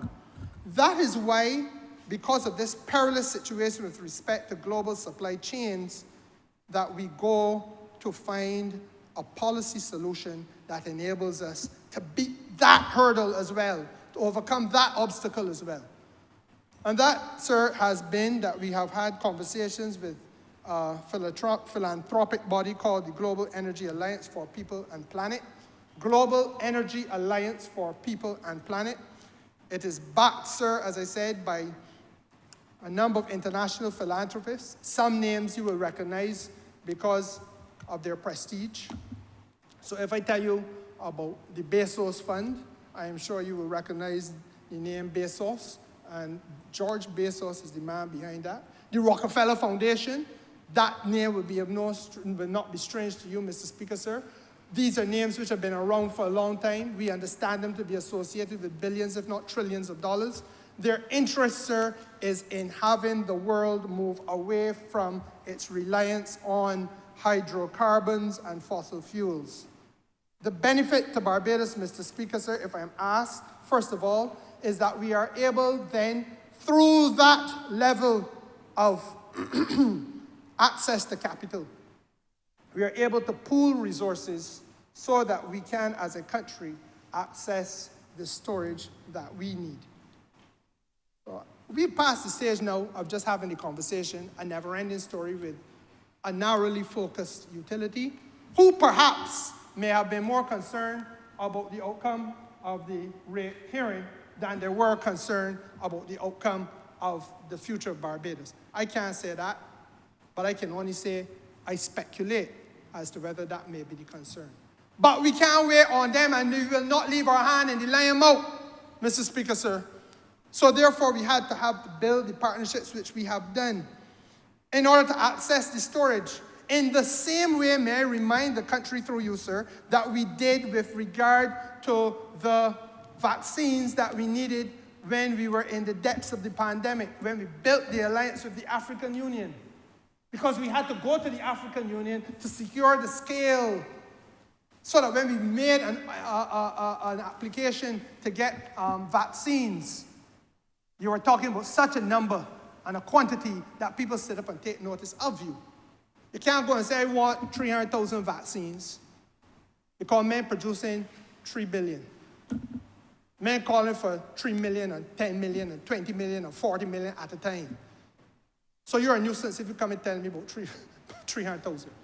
I already got time with that there right now, you can wait. And that's how the economy works. And Mr. Speaker, sir, the second benefit of the partnership is to access leading manufacturing and leading, perhaps I should say, cutting-edge technology at commercial scale with respect to storage. As I've told you, we like to talk about battery storage here as though that's the be-all and end-all of it. People talking to the government now about pump storage. People talking to the government, sir, about using hydrogen. In fact, there is a company here set up aiming at that as its output, hydrogen as a way of storage, Mr. Speaker, sir. But above all of that, I go back to the root problem that we've been finding. Because we are so small. This is not to cast aspersion on my friends in the FTC and the Fair Trade Commission. I was their minister. Mr. Speaker, sir, I know that there are people there who are working 24, 23, 22 hours a day. Some have gone home sick with the effort. But you know what, Mr. Speaker, sir? If you have too few with the skill sets, you're going to overwork them. And unless you replenish, you're not going to be able to expand the way you want to expand. And so therefore, part of the benefit is to strengthen our regulatory capacity. And I'm proud to say that our Minister of Energy has already announced that agreement has been reached to embed storage experts, at least in the Ministry of Energy, if not also in the Ministry of Energy and the FTC. Working, sir, with the Ministry of Energy, working with the FTC in order to transfer knowledge and build the human resource capacity as they have to do in order to efficiently and appropriately regulate this new aspect of economic endeavor in Barbados. Not only should we be satisfied about that, Mr. Speaker, sir, but we should recognize that as the front runner in this regard in the Eastern Caribbean, or this part of the Eastern Caribbean, that our neighbors across CARICOM will need to have access to this kind of capacity as well. And that if Barbados is able, sir, to provide a leading role, then Barbados is able to help shape and to sell on those types of technical services, sir, to assist the development of this region. But above all of that, it minimizes this country's perpetual dependence and perpetual requirement for consultancy fees being paid, Mr. Speaker, sir, because we are building our own in-house capacity. And on that matter of paying the consultancy fees, let me remind the House that, you know, some of the biggest critics of the government in this matter are people who have charged the government extortionate rates extortionate rates as consultants, working for the government. Questionable amounts to show for it, but a lot of money was charged. And then they turn around and be the biggest critic of that which they helped shape. It tells you something, sir, about how people see the concept of patriotism in this country. But there'll be a time for that. I ain't come here today for that. Well, Mr. Speaker, sir, the partnerships that we build, therefore, are nothing to be taken as anything to be worried about or uncomfortable with. This government has a record of building partnerships with external agencies. There is a project taking place, onshore wind, 40 megawatts of onshore wind at Lambert's in St. Lucie. I believe that should be with the town planner all now. Approved by the town planner as wind technology, Mr. Speaker, sir. But again, Mr. Speaker, sir, we couldn't have done it without the same International Finance Corporation, IFC, private sector arm of the World Bank, working with us, sir, to structure the transaction, because it was without precedent in Barbados. And what we do, sir, now is to work with Rockefeller and the Inter-American Development Bank to source a transaction advisor who will be the entity, a globally recognized entity with the requisite amount of experience in order to manage this course of competitive procurement on behalf of the government. In the same way that we work with the IFC, sir, in order to get us to where we are now with 40 megawatts of wind, passing town planning for investment in wind technology in Lambert's in St. Lucie. When I first heard about Lambert, St. Lucie, Mr. Speaker, sir, it was about 30 years ago with regard to wind. I heard about a windmill that was put up there. I was keeping a lot of noise at night, and somebody was trying to see whether this thing could work for wind energy, and I heard it would never work. There was a member of parliament who came in here and behaved as though he owned St. Lucie, MEC St. Lucie, and that as far as he was concerned, you can never see it in St. Lucie. And Mr. Speaker, sir, where are we now? We have approval for 40 megawatts of green energy to supply this nation's well-being in the same Lambert's in St. Lucie. Collaboration, sir, through international agencies to get us to this point. Collaboration in this case, Mr. Speaker, sir, with the Inter-American Development Bank in terms of building a competitive procurement framework, collaboration with Rockefeller and the Inter-American Development Bank to source a transaction advisor to help us manage the transaction. Mr. Speaker, sir, and what would that include? It includes some of the basics, like making sure you have a transparent way of initially expressing your interest, making sure, sir, that there's a transparency in the process of issuing your request for proposals, making sure that there's a standardized approach to procurement practices, ensuring, Mr. Speaker, sir, that there is competitive pricing so that the consumer of Barbados ultimately is the beneficiary. And Mr. Speaker, sir, I want to emphasize again that this amendment, which is before this House, is really an amendment targeting not just the small, not the small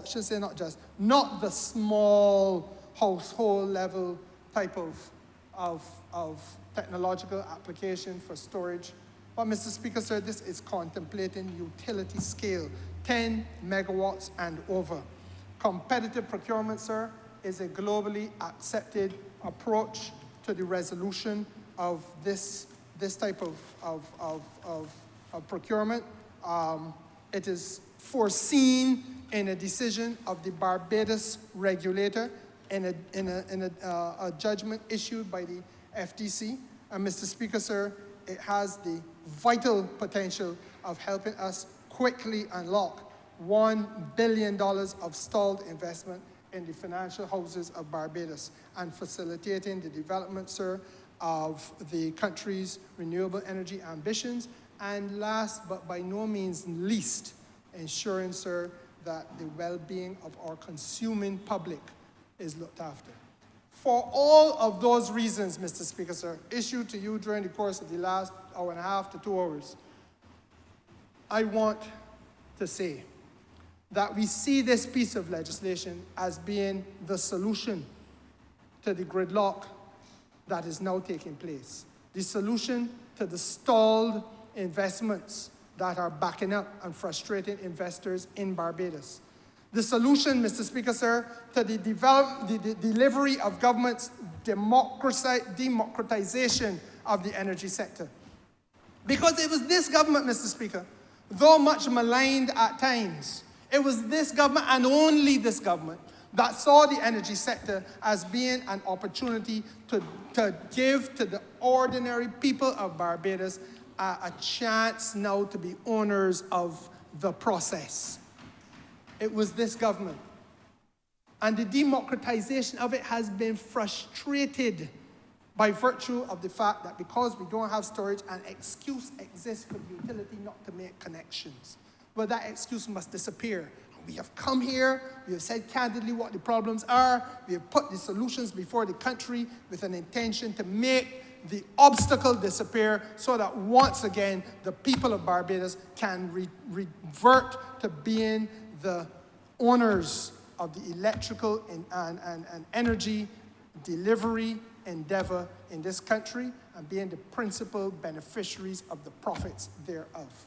I want to ask, Mr. Speaker, sir, that this legislation be commended to the House, and I beg that it be read a second time.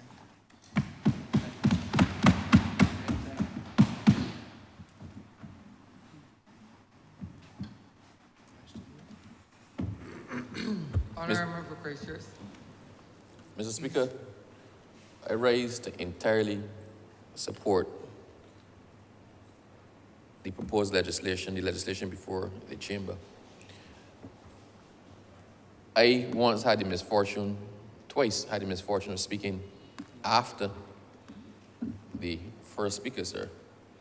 One was on a political platform, and one was at a branch meeting.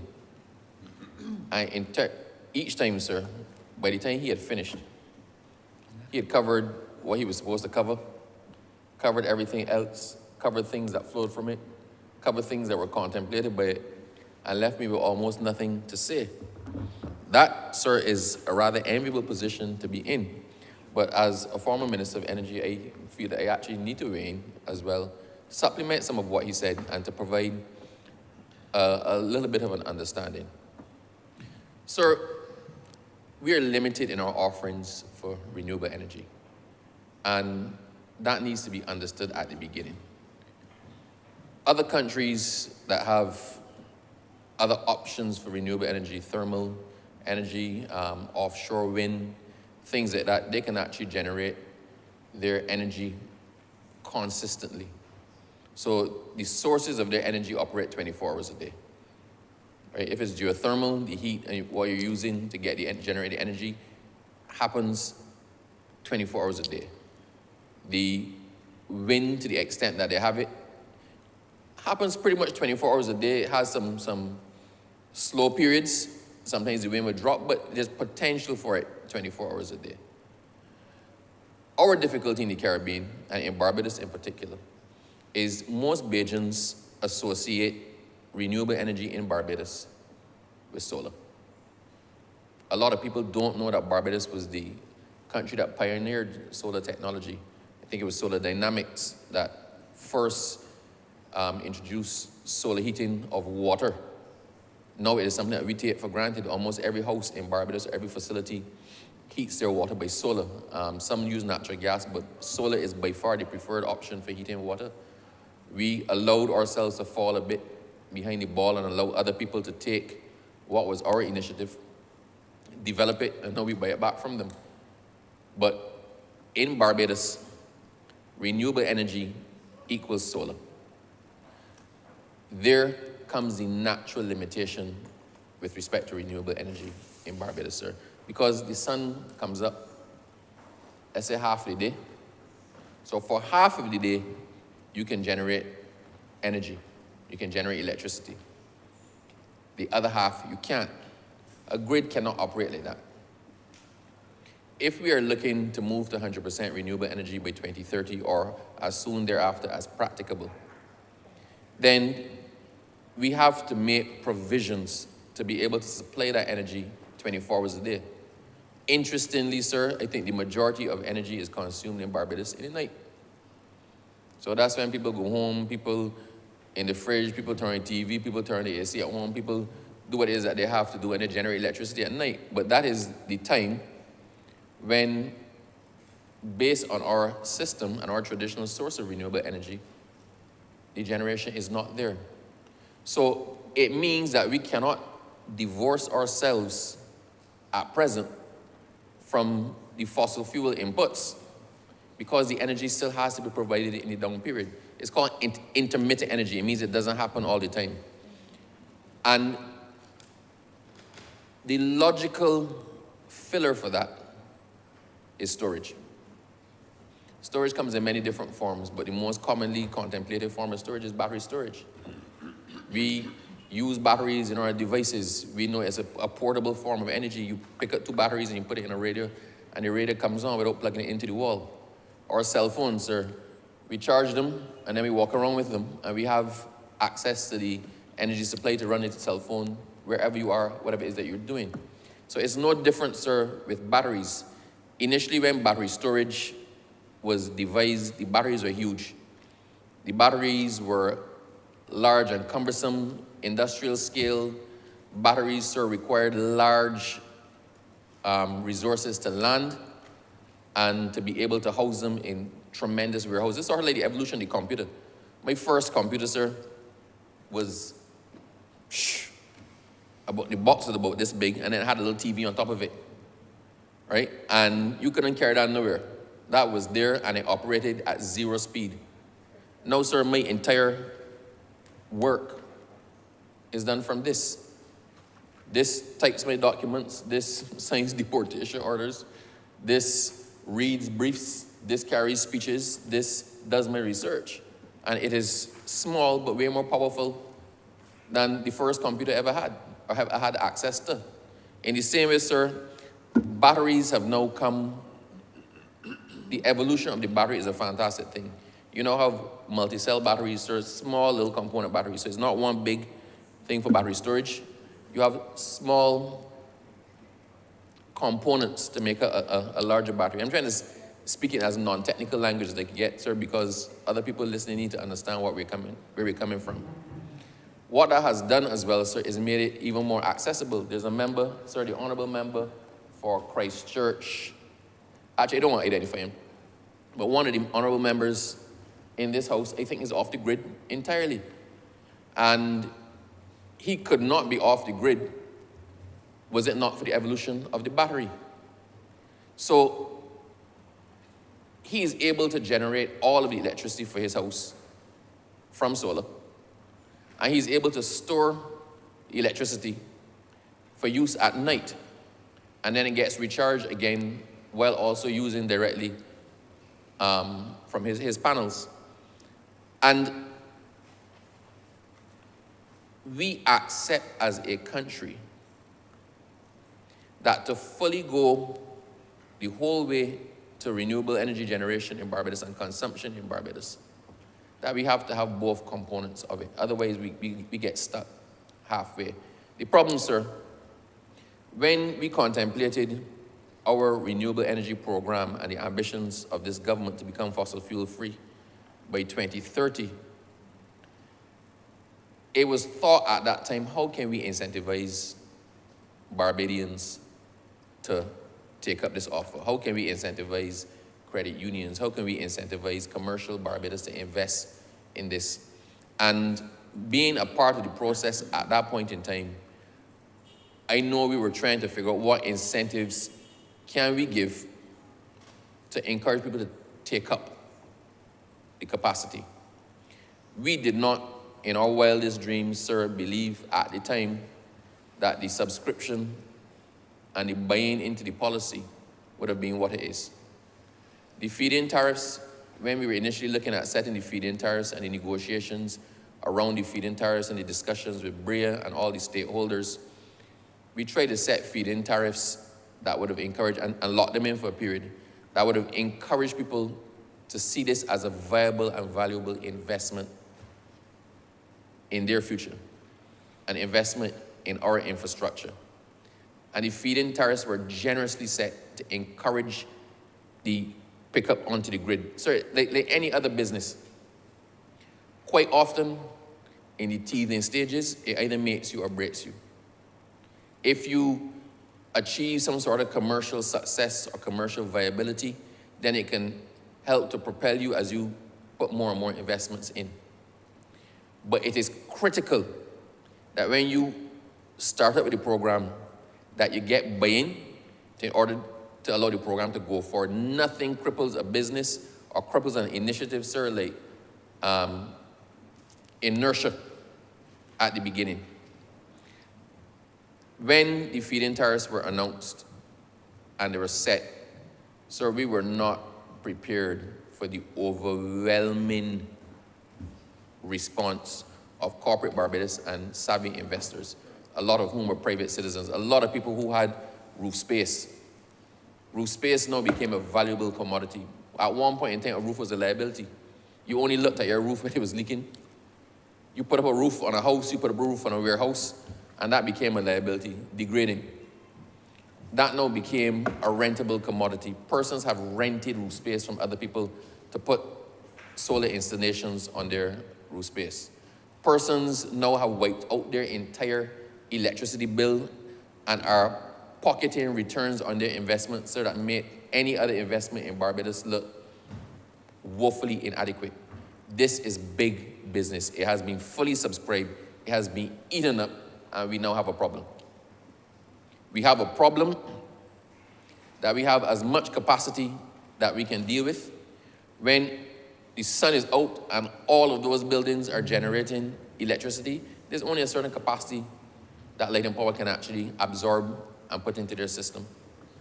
So we've come to a point, sir, where we have as much going down that pipe as we can deal with without something else being brought into the mix. Something else has to happen now in order to allow the investments to continue. So we have a number of persons, sir, who have gotten a license. A number of licenses were issued. I can't tell you how many, but there are a lot of licenses issued. But there are even more applications for licenses pending.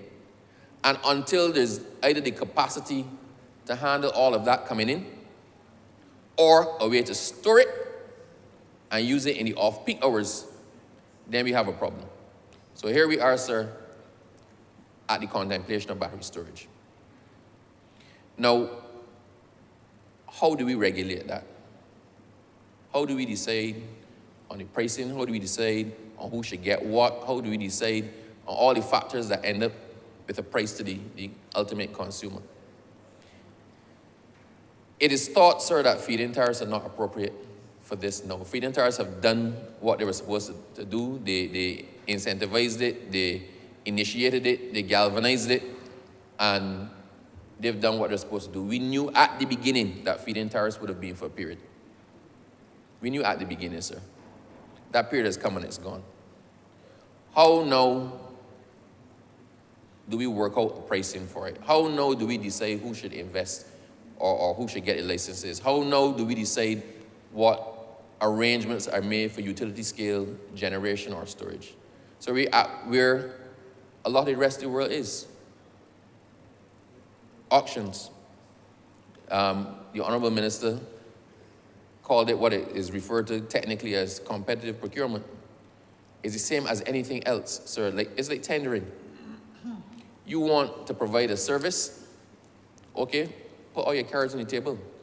Tell us what it's going to cost. Tell us what the price is going to be. And we can then make a decision as to whether you or somebody else. In our next phase, sir, we are now looking not at where we are and what is now on, but at what now powers the rest of Barbados, pretty much in perpetuity. Because the aim is to eliminate the consumption of fossil fuels in Barbados. And that consumption can only be eliminated where everything that is currently run by diesel, by gas, by heavy fuel oil, by bunker C, right? Everything that is powered currently by fossil fuels needs to be within our contemplation to be powered by electricity. That now, sir, takes us from 2023 into the future. So we are now dealing with even a larger scale of input into the grid and a larger scale of utility than we've even seen up to this point in time. How do we deal with the pricing and the acquisition of that and the procurement of that in a way that does not hurt Barbadians?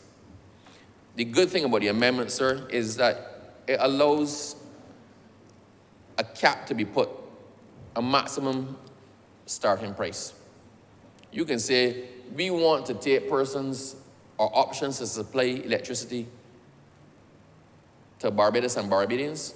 We are not prepared to pay above X dollars, $10 per unit. That is our ceiling. So all who are interested in this come forward now and bid. You know that the ceiling is $10. So you work out your numbers and give us a price that can make you a profit but cannot choke Barbadians. You know the ceiling is $10 per unit. Let's hear you. It forces people to look for the best pricing. If we contemplate, sir, that there's no collusion in it, it forces people to look for the best pricing. And that has the potential, sir, to drive the price down. It is you trying to get the best deal for you while also factoring that the best deal for you must also involve the best deal for Barbadians. It allows the credit unions to come in now. It allows the large-scale utilities. It allows for, I guess, co-ops. And when I say co-ops, I just don't mean credit unions, but I mean co-ops in the sense of people joining together to pitch up, because I might not be able to compete in that space at 10 megawatts. But if myself, Minister Simmons, Minister Moore, the Honourable Member for St. Thomas, if we pool together, we might be able to enter that space, because once again, we can do so knowing it can't be above this. Let us play in that space and make the application. Now, sir, why was the amendment necessary? We have to be able to be nimble in this space as well. We have to be able to be nimble. The current legislation, interestingly, sir, allows, it sets out a number of rules that have to be followed, a number of things that have to be proved, a number of hoops you have to jump through in order to get licenses. We cannot right now have installed, because we're at a stall right now. Right now, there can be no more licenses issued because we don't have the capacity to accommodate any more electricity. We now need to be in a position to not be putting out feed-in tariffs, not be waffling around, but be able to make very nimble decisions within a confined contemplation that allows us to accelerate storage in the same way that we initially accelerated solar. I have heard some people say that the amendments to the legislation take away powers from the FTC. It takes away the ability of the interveners to intervene. I've heard all those things, and it gives the minister the authority to bypass certain sections of the legislation. Well, sir, to be honest with you, if the same people who are complaining about that were to read the existing legislation actually contains a similar provision to the one being complained about that allows the minister in certain circumstances to bypass parts of the legislation. And I think we have a culture of hysteria, sir, that persons believe anything you give a minister power or authority to do something, it automatically harkens to corruption. Maybe it is that we have become so jaded by the years 2008 to 2018 that we look for the demon behind every door. You know and I know, sir, it is an administrative decision. The decision to issue a license is an administrative decision. An administrative decision has to follow certain rights and rules in relation to natural justice. And more important than all of that, it is subject to review. So while the minister, the parameters within which the minister can exercise his discretion, or her discretion in this case, are set out, it has to be in the public interest. At the end of the day, it has to be in the interest of the public. Now, sir, we know that the public interest is something that is measurable. It is arguable. It is defendable, and it is capable of a definite interpretation. It is not up to a minister because I like the Honourable Member for Christchurch West, and because he got enough money, and because some may come back to, I saw him do a double take on that. All right, the Honourable Member for Christchurch West or somebody like him. But it is not simply that I can decide because I want to issue my friend a license to do it in a way that I didn't do it for somebody else. I have to get past the public interest hurdle. But not only get past the public interest hurdle, but I also must be able to defend my decision against other decisions made. The AJA, Administrative Justice Act, says that decisions of the executive or administrative decisions are open to contest in a court. It has to be fair, and it has to be defendable. Sir, if I actually go to the clause itself, once again, I'm opening my office, sir.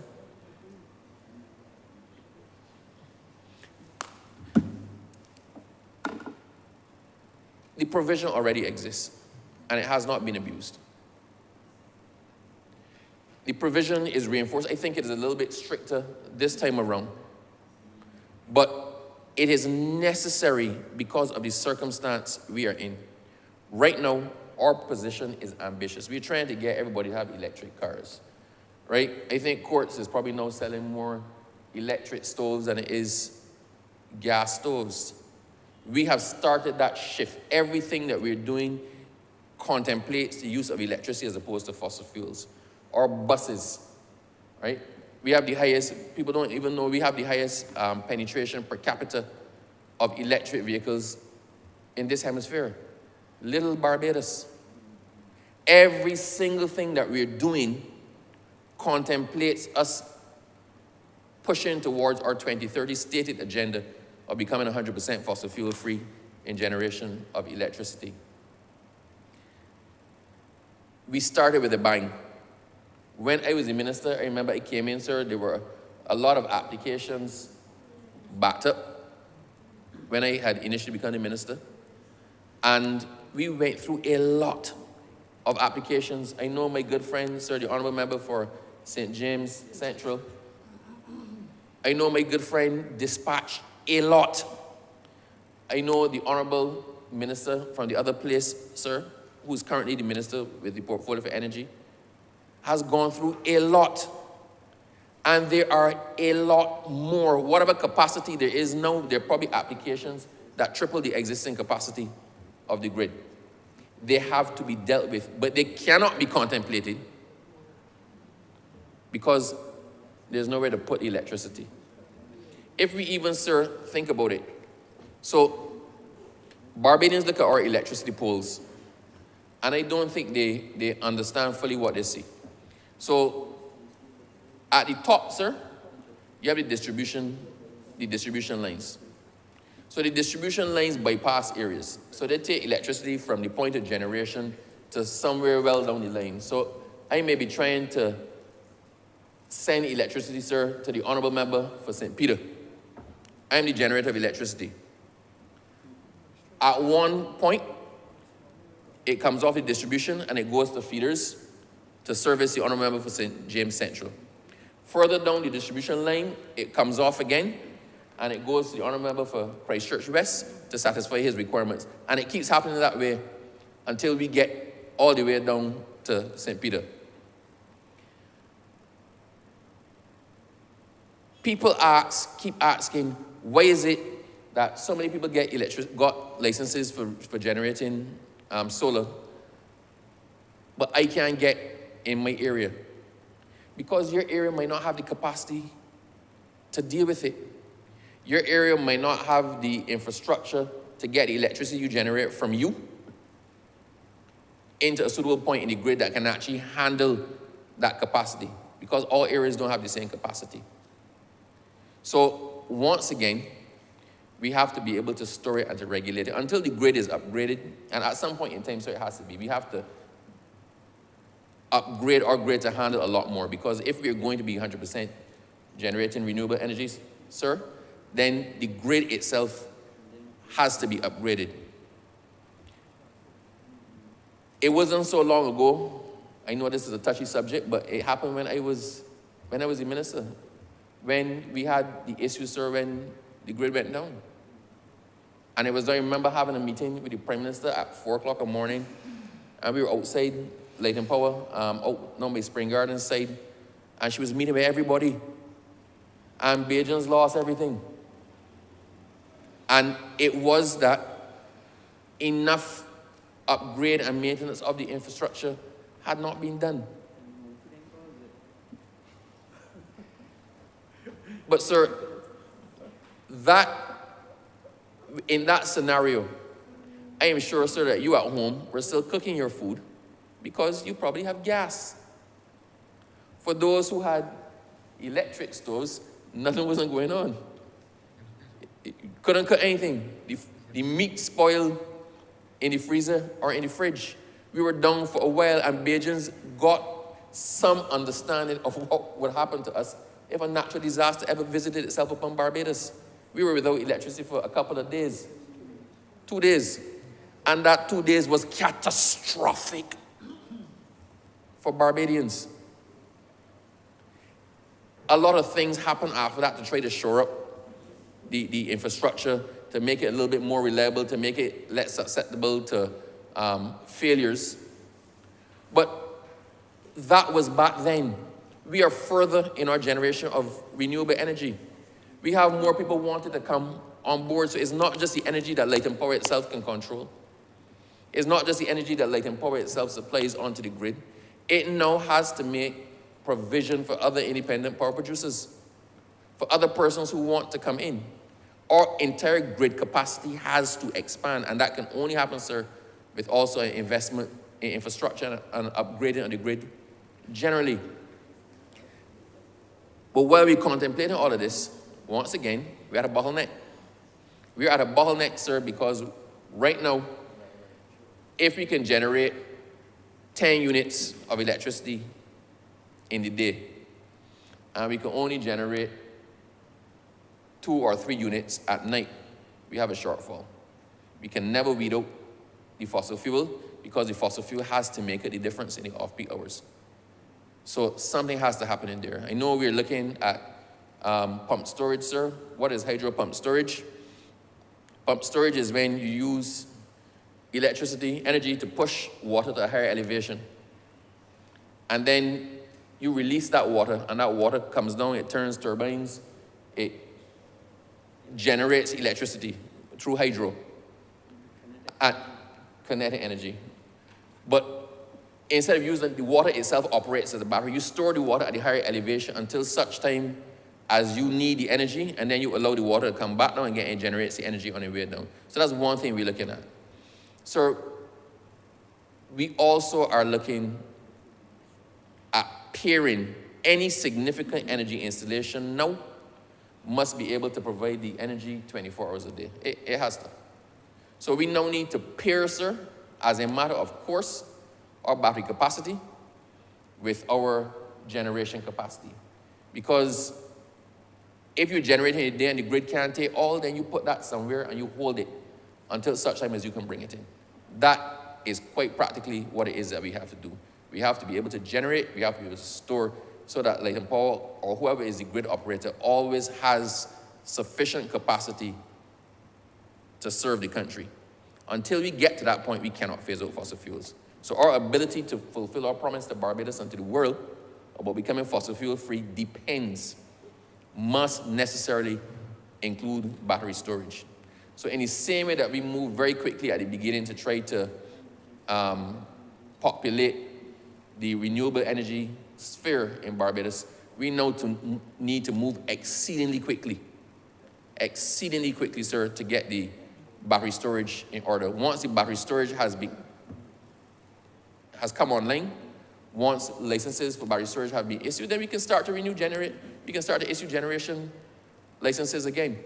So our advancement of our policy, or highly touted, highly stated policy, depends on us being able to provide the storage to back up and supplement the generation. That is it, pretty much in a nutshell. We took a business and practical decision at the point of inception to have the feed-in tariffs because that was what was called for at that point in time. Right now, sir, we feel the need to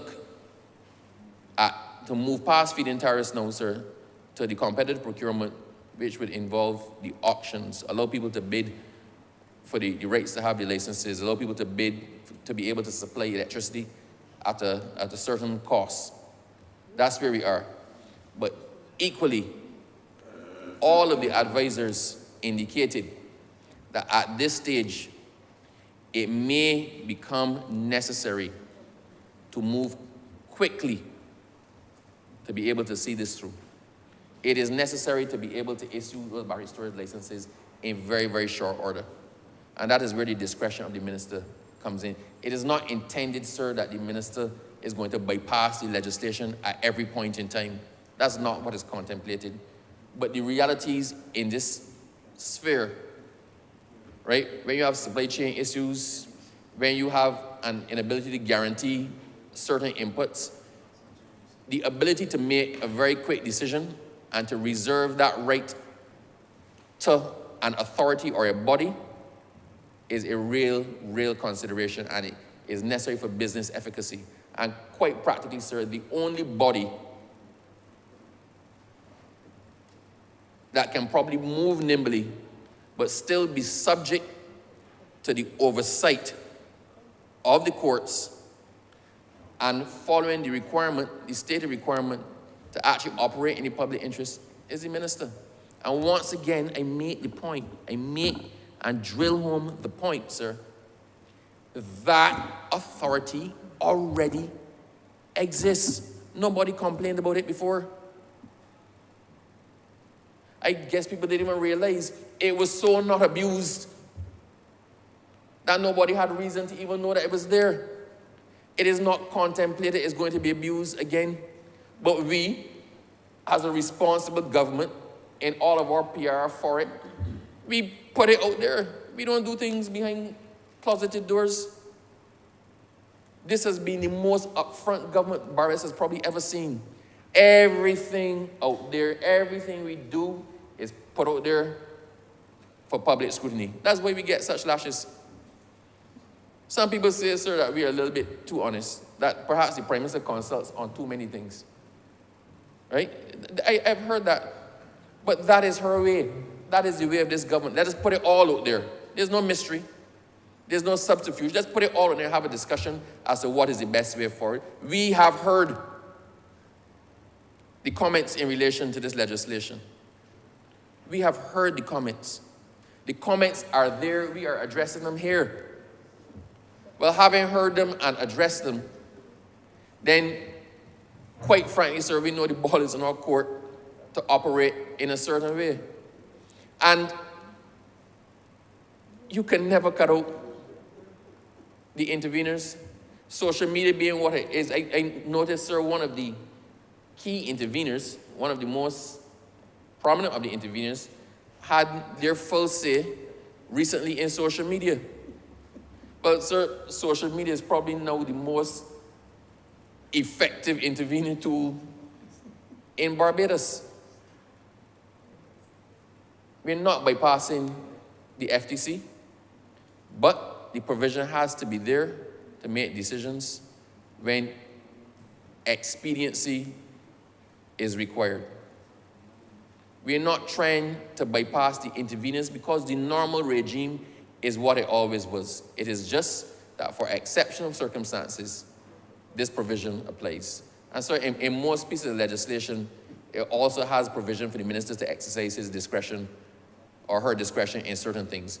And it would be a very foolish minister to exercise that unjudiciously, injudiciously, and willy-nilly. Because I don't think, sir, with the scrutiny that happens in the cabinet itself, that a minister who decides to do his own thing and run off on a product of his own can look forward to being a minister for very long.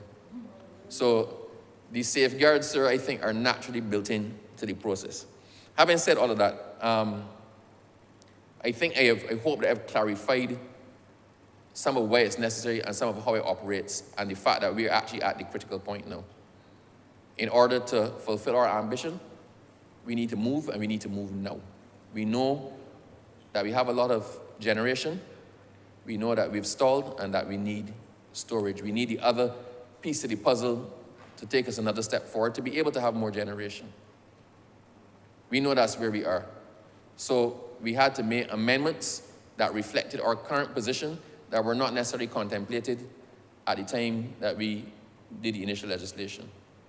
So having said all of that, I commend my friend, the Honourable Member for St. James Central, who took us from the origins to the teething, to the puberty, to adulthood. And we are now, sir, looking forward to the future of renewable energy in Barbados. And I think that these amendments help to take us there. So with those words, I am happy and proud to support this legislation. Thank you.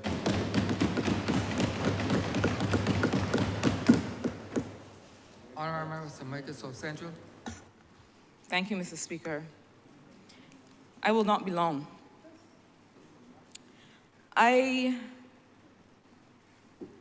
rise to add to this conversation, I hope, to contribute to this conversation. Because, you know, as I was listening to the Honourable Member who led the debate and the member who followed him, it occurred to me that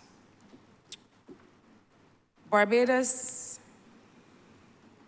is in a position today that we, for a very long time, wished to be in.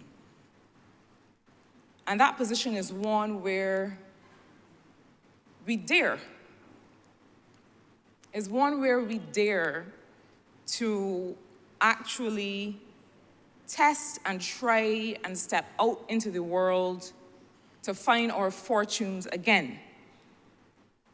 I know this may sound like the beginning of a fairy tale or a story, but it's not. I'm being very sincere and very practical when I say this. Certainly for me, it felt for a long time, and they say that those of my generation are something called Xennials. We're not quite Generation X, and we're not quite millennials, those of my age. We happen to be in that cusp where we saw what no technology was like, and we came of age in a place where we had access to technology. So we know both worlds. So we can give a perspective from both positions. And certainly for me and those of my generation, for a very long time, Barbados felt like a taker of things other than price, like a taker of policy. We were waiting for people to tell us what to do. And very much aligned to this notion, to this expression that I will confess I don't have a lot of time for. And so you will know that there was a time, probably still is, when you would ask somebody how they're doing. And they would say, man, I hear poor, peaceful, and polite. And I really loathe that expression, sir. Because it says to me that we feel like we should just be content with this little lot in life. And not that there's anything wrong with being poor. And I've said in many fora, as someone who grew up working class and from a working class family, that there is no shame in poverty. But at the same time, I feel as if Barbadians, almost in our quality, had begun to feel, and a lot of it had to do with the way that we had been educated, because I feel as if we had been educated for a very polite civil service to say, okay, well, we're going to go and do the people's work. And Barbadians have shown that that is not who we are. We like to dare, and we like to try, and we like to innovate. And so in this area of work, there's a lot of innovation, and I feel as if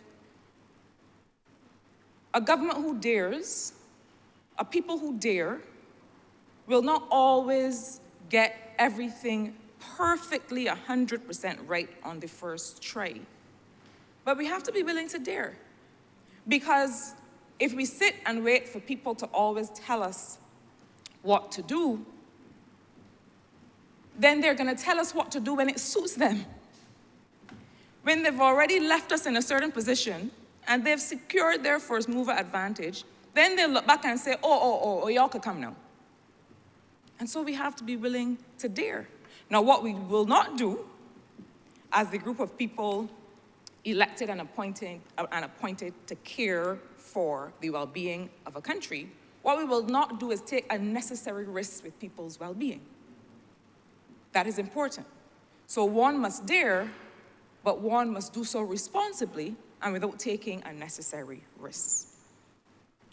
And so I've watched the evolution of this work, where, sir, much like with COVID, in many ways the whole world is guessing. And I feel like this legislation shows that Barbados is learning. It is taking note of the lessons, taking note in some cases perhaps of some of the missteps, which it wouldn't be unique in having made relative to any country that's in this sector, and all countries are in this sector.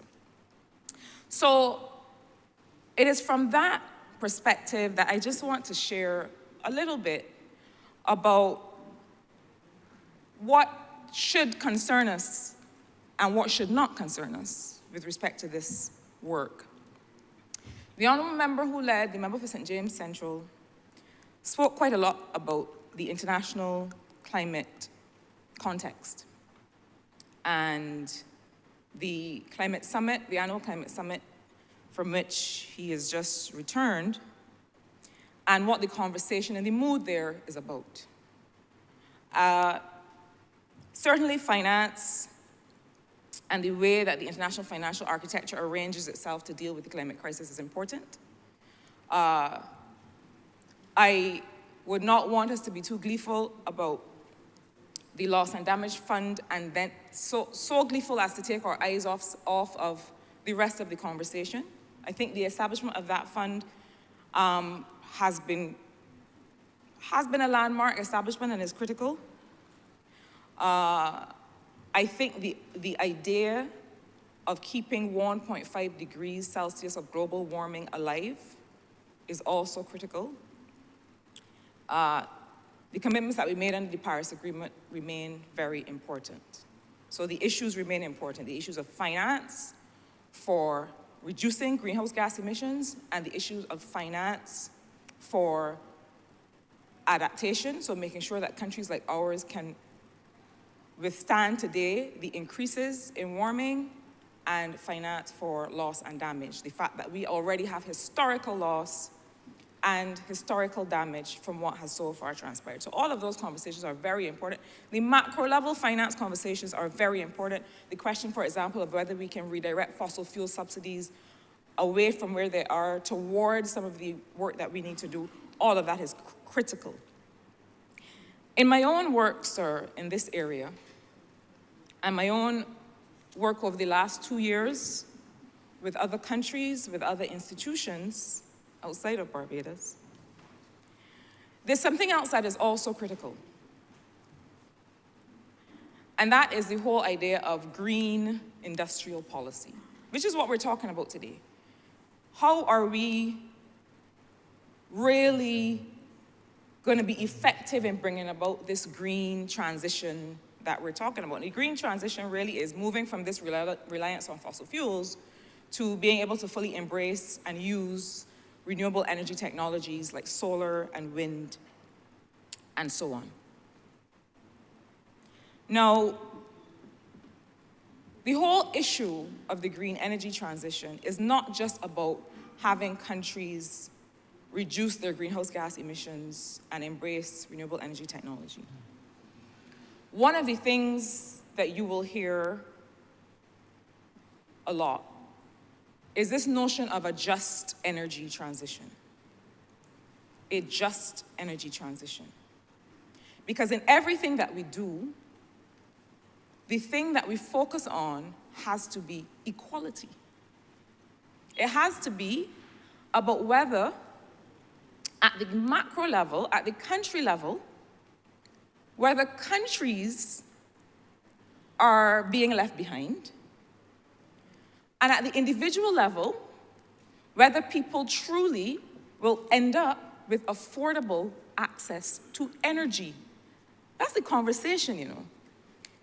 We are not here trying to pass any exam to say, well, by this year, we've reduced our emissions. By this year, we are only reliant on renewable energy because it is some artificial target.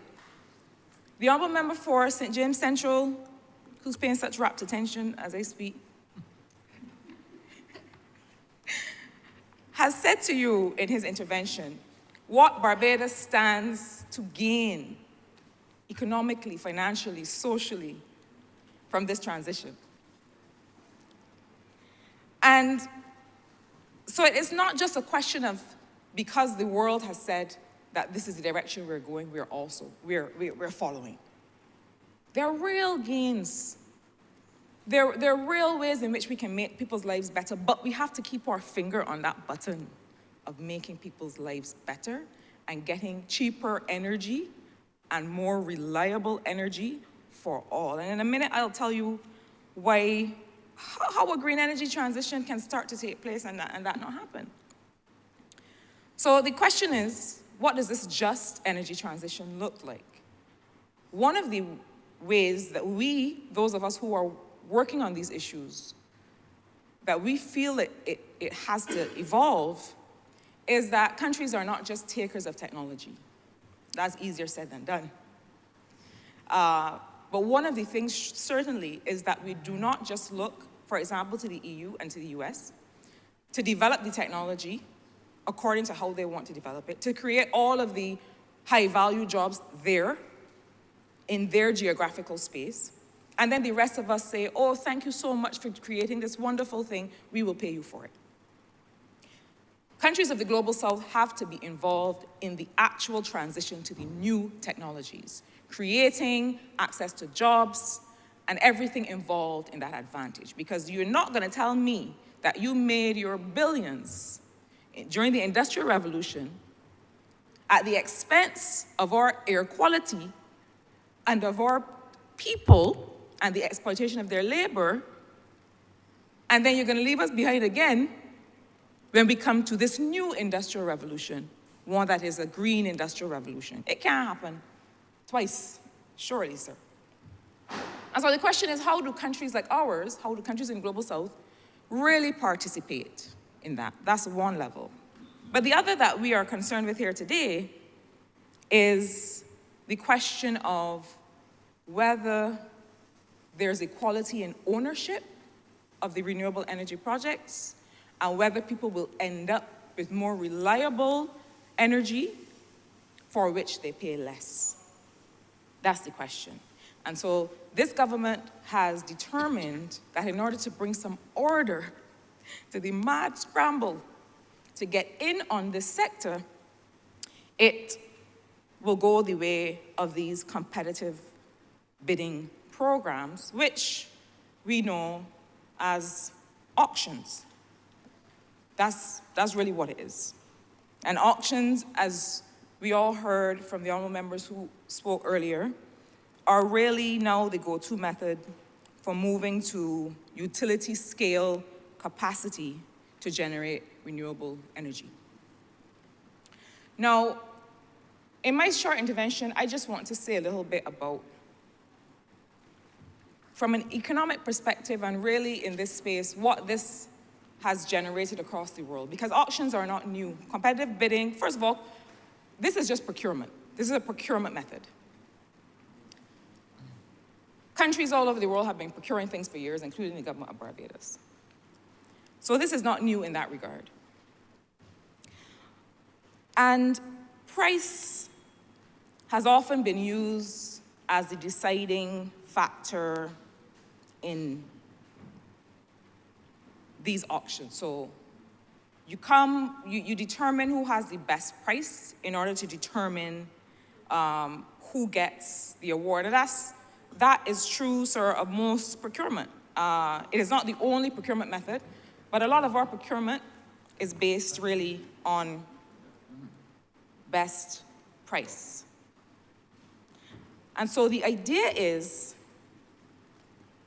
that on the basis of this price-based procurement, when you're focusing on price, a country is able to drive down the price of these renewable energy technologies and therefore drive down the cost of energy to the consumer. The idea is, so the competitive bidding is an auction.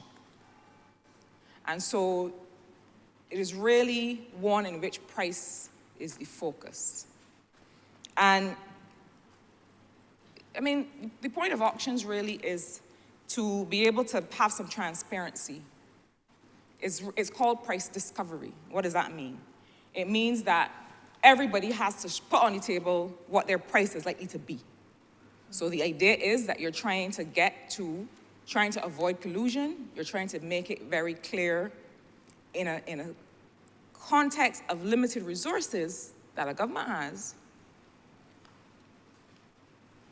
You're trying to get everybody to show their hand as far as price is concerned. This is something, I mean, I first started hearing about competitive bidding for renewable energy probably around 2006, 2007. So this is something that has gone on for a very long time. But the idea is that if you are able to make price very transparent, that is going to drive down the cost of the projects. That is going to drive down the cost of the projects. It's going to drive down the costs of the technologies and the implementation of the technologies. There needs now to be another transmission mechanism, another pathway by which driving down the cost of the project to execute means driving down the cost of energy to the consumer. One does not necessarily follow the other unless we are very careful to make sure that that happens. Now, when it comes to the question of the cost of energy to the consumer, I think that governments often have to determine whether they are going to try to address the direct price to the consumer or whether they're going to say, look, the consumer is going to benefit indirectly because the state will be paying less for fossil fuel. Every government has to decide that. Some determine that the cost of energy to the consumer is farther out of their hands than they can have an impact on, and the focus is going to be reducing the fossil fuel bill so that the savings that we make, we use to invest in health and education and housing and making people's lives better. That is a decision for the government to make. Because one does not follow necessarily from the other. Driving down the price of a renewable energy technology does not always, although it should, but does not always lead to a reduction in the cost of the energy generated from the execution of that project. So that is something that we have to keep our eyes on. But the bigger concern in the literature, the bigger concern in the research and in the work that some of us are doing on these matters is whether auctions lead to market concentration and market dominance. What do I mean by that? If you are a large firm, a large energy producer, a large producer of renewable energy technologies, chances are that you are extremely competitive on price because you are executing projects in different places. And so that allows you to be far more competitive than a smaller operation that has higher operating costs as a percentage of their profits and so on. And we know this, we see this all the time. We see this in any industry. And so the concern for those, for development economists like me and others is, wait a minute, is focusing on price going to mean that we only allow some of these larger operators? It becomes a question of ownership. I know that ownership is very important to this Barbados government. Ownership, economic enfranchisement are the things that for us make a difference in a small economy like this. Ownership matters. It is not just a question of getting a wage, it is being able to have control of an asset that can generate value over and over for you. Ownership of a home, ownership of land, ownership of any investment instrument, ownership matters. And so, to the extent that this government's renewable energy plan focuses on ownership, focuses on the democratization of the sector such that individuals are able to own renewable energy assets like solar PV on their roofs and generate income from it, then we have to be concerned about whether auctions contribute to market concentration of larger firms that come in and say, well, I got the best price. And I'm putting this on the table because this is the concern. I'm putting this on the table now because somebody next week, the following week, even as we speak, is thinking about it and saying, but hang on, these auctions sound suspicious. And so a lot of work has gone into looking at whether, in research, looking at whether these auctions really are a problem for market concentration.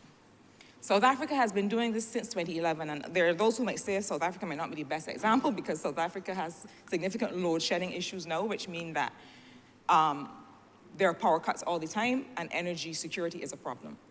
But South Africa, Denmark, Zambia, Colombia, these countries have been dealing with auctions and using this approach for a long time. And they've taken the time, as the Honourable Member for St. James Central suggested, other people have walked this road before, and it is not that they're going to dictate to us what to do, but certainly we would be silly not to learn some of the lessons. And so there are some lessons to be learned. Countries like Zambia and Germany and Colombia tried to deal with this issue of market concentration, and they ended up with higher prices for projects. So let's confront the issue squarely. The price question is important. The price question is important for Barbadians who are looking to transition to electric vehicles. Because I talked to some of them who are not sure that the economics, the finances are going to work out for them. And so that is why I talk about the boldness of a government, to be able to step out and say, look, we're going to test these waters and see. We're going to do some forecasting and see. Is the price to the consumer going to be lower or not? And we're going to come, like the member for Christchurch, he said, and just put the information on the table, and you can determine. So I wanted to move very quickly, sir, to the fact that a lot of the research shows that there are ways to avoid these challenges. The work on South Africa showed that there are ways to avoid the happening or the likelihood that using an auction means that only large firms come in. Because again, small society, your mandate is ownership and enfranchisement. You want to make sure that you're not walking in the right direction. And I'll say this. I am happy that this government has attracted the interest and the partnership of those whom it has attracted. And we always need to be in a position to critically consider what is being put before us. And so, notwithstanding all these partnerships, which are tremendous, we always need to be in a position to say, well, I thank you for this information. We have determined that A will work better than B for us. And so design of the auction is key. So what has been found to work well from a design perspective is, one, to have a schedule of auctions. That is going to sound very obvious, but predictability and information is what often makes your design better. It often makes sure that people can't collude. It makes sure that people can't rig their bids and so on. Schedule of auctions. A schedule of things is important in lots of sectors. Some would argue that a schedule of maintenance of buildings is important. Some would argue that a schedule of road works and repairs is important. The more information you put into the public domain, the less is the likelihood that people will make economic mistakes based on the fact that they didn't have the best information. Volume disclosure on what each project is likely to produce is important. So a schedule of auctions, when these things are happening, who is likely to be involved, volume disclosure, the price ceilings that the Honourable Member for Christchurch East made reference to, those are very important in avoiding people getting together and rigging their bids so that one or the other can come in and be successful in the project. I mean, I don't want to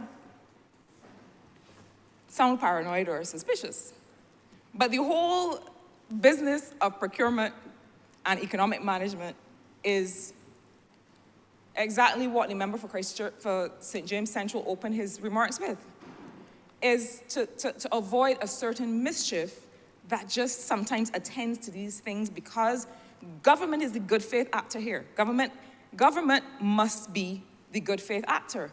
But that's not to say that every actor is a good faith actor, and government has to play that role. Penalties for those who do not come to the auctions in good faith. The rationalization of administrative procedures. We all know that the easier it is to enter into a process and to leave it, the more likely that process will be effective and successful. And then the question of making information available to prospective bidders and to other stakeholders. Sir, I wanted to enter the conversation in this particular position because I feel that there will necessarily be a discomfort with a new approach. It is not enough to say Germany has done it, South Africa has done it, US has done it. It's not enough, because those who are looking on will feel that Barbados is different and is special, and we have to protect it. But if we shield ourselves so much from the rain, if we lock ourselves away in a bunker so that we don't get a little sprinkle, we won't know when the sun has come out. And so, while I understand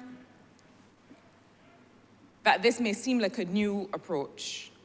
I wanted to be able to give some perspective from my own work on how countries have done with it, the fact that for several of those countries, they have had to change design and change tack. They have had to set up, for example, officials and colleges of negotiators and peer review councils that will actually look at what some of the international institutions are suggesting and consider whether it works for our context and what are some of the additional things that we might consider for Barbados and for this part of the world. So, sir, I support the direction of this government in this regard. I encourage the forecasting and the forward planning because I think that there has to be a balance of acknowledging that this is a new sector and that some things you will learn from its evolution, but also doing as much planning and monitoring of market activity as you can. Our market right here is very small.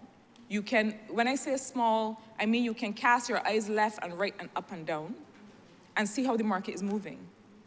And I think that the lesson here is that we perhaps strengthen our market surveillance to see what is coming on stream and what does that mean for 2 years, 5 years, 7 years down the road.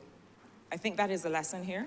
I think it is well learned, and I think it will only serve to strengthen the work of the sector going forward. I support this amendment, sir, and with those few words, I'm obliged to you. Honourable Member for Christchurch South.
Oh, it's on.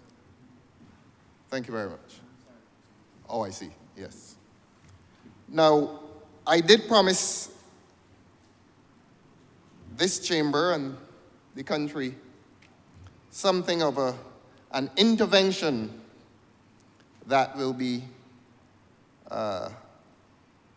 legalistic, abundantly legalistic. And I've asked.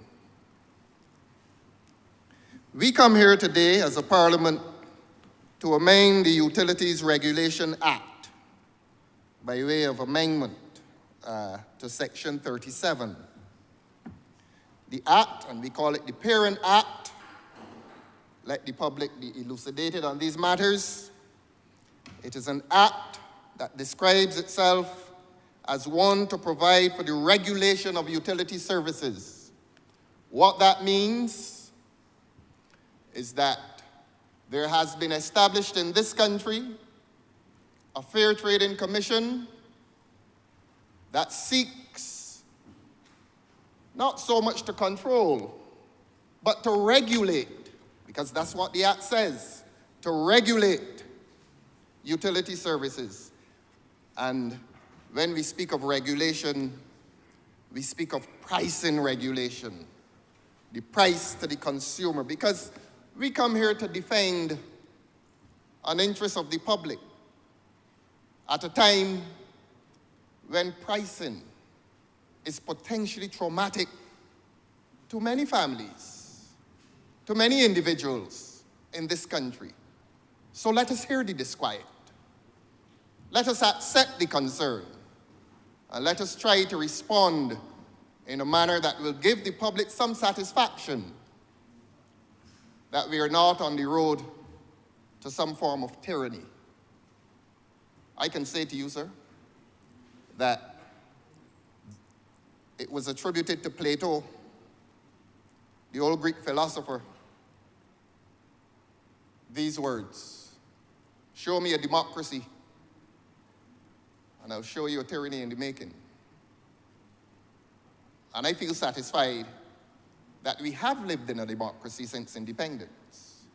And if the public now believes that our democratic traditions are being eroded by parliamentary intervention into previous acts, let us listen to the public.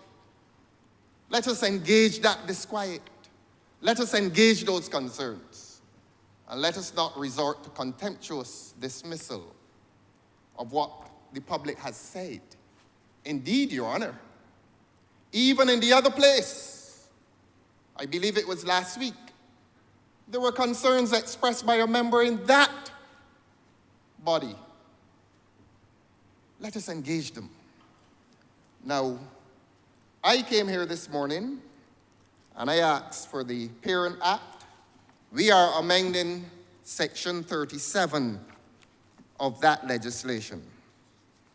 I listened to the Honourable Member for Christchurch East, and he made the point that there's already some provision for ministerial intervention into the question of applications that come to the Fair Trading Commission, and that's correct. That is correct. Now, let us read Section 37 for the sake of the public. The public needs to know what we do, what we come to do, and what is the result of those deeds. Section 37 of the Utilities Regulation Act reads as follows.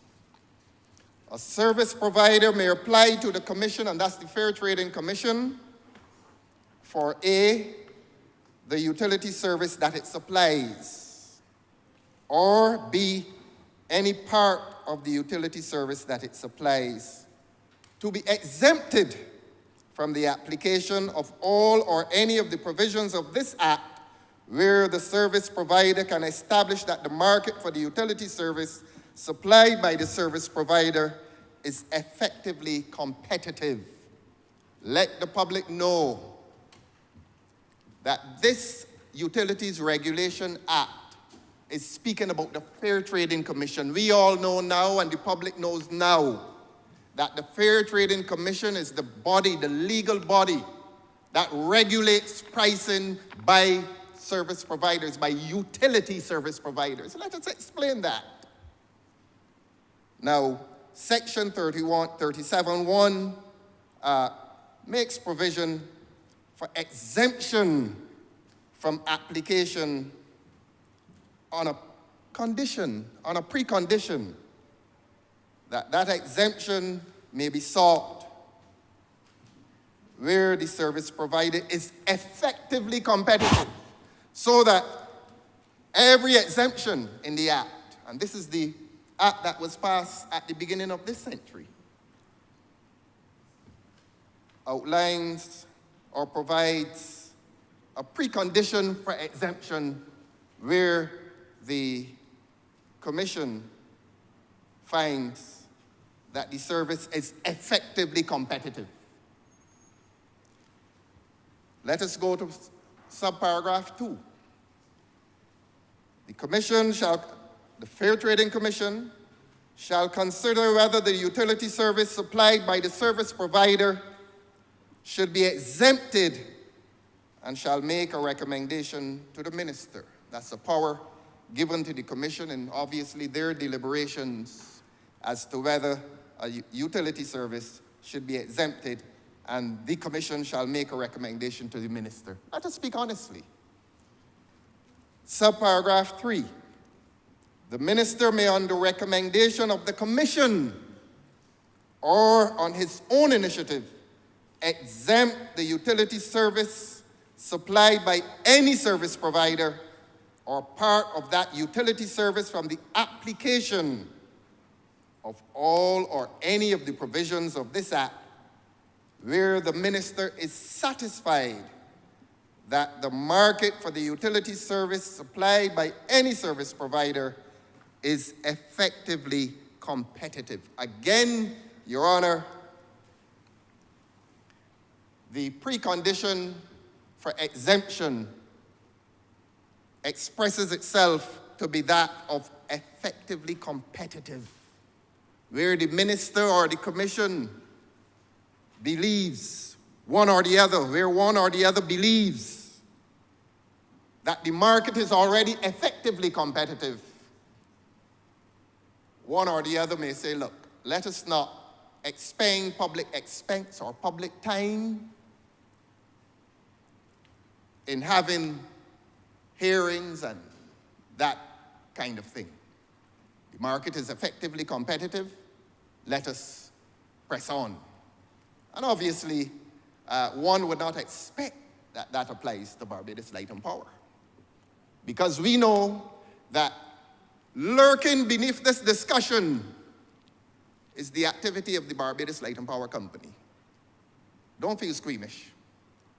That is the reality in this country.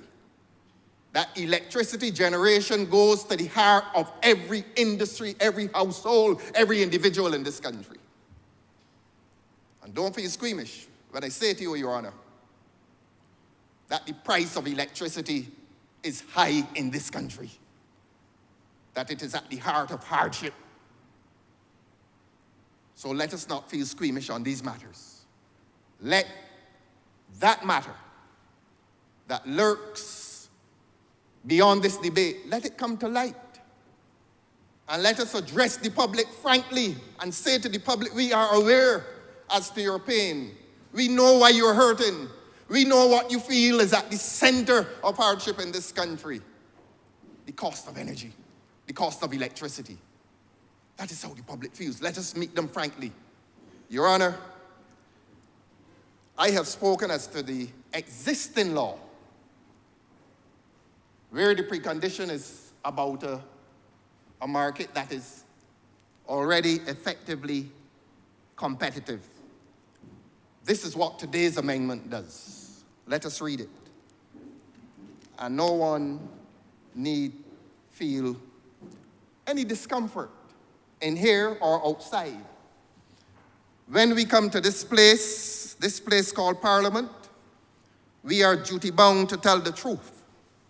And this is a truth that will hurt no one in here nor outside. This, Your Honor, is the proposed amendment. The minister may, on the recommendation of the Commission or on his own initiative, exempt the utility service supplied by any service provider or part of that utility service from the application of all or any of the provisions of this Act. Here comes the condition. where the minister is satisfied that the exemption is required in the public interest. The fundamental departure made by this amendment is that we move from a precondition that was addressing the matter of competitiveness. Honourable member. Beg your pardon, sir. Honourable member. Do I have the right one? That's what I'm asking. Yes, 4, subparagraph 4. I got it from this parliament. I hope this parliament is not misleading me or you.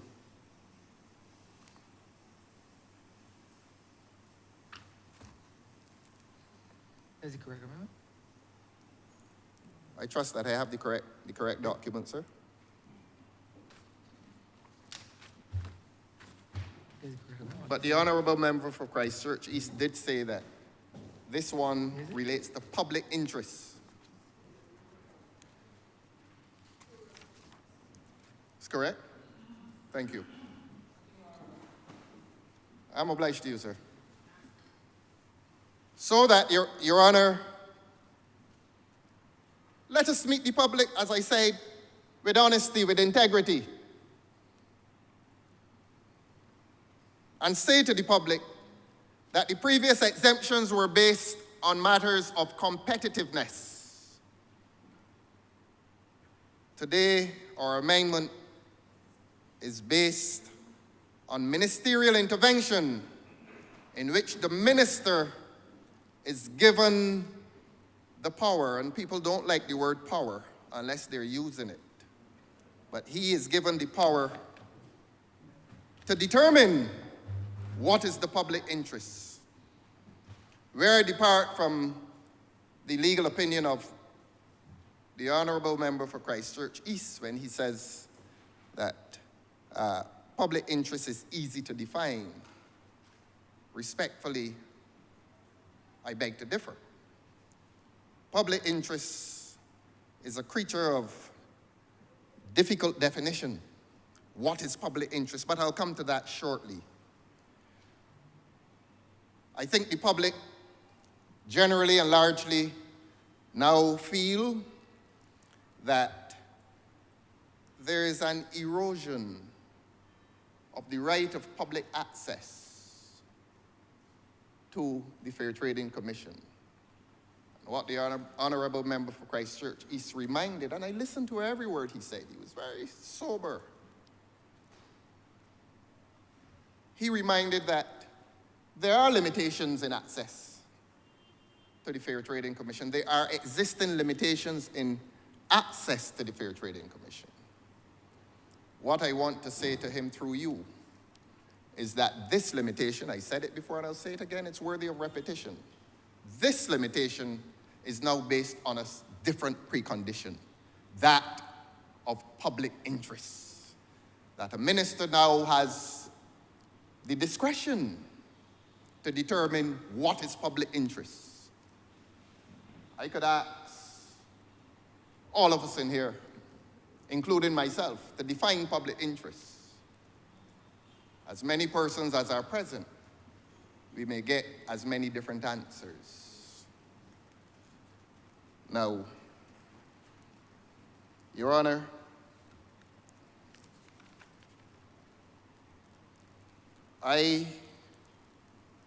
in my days of study, as a student that is,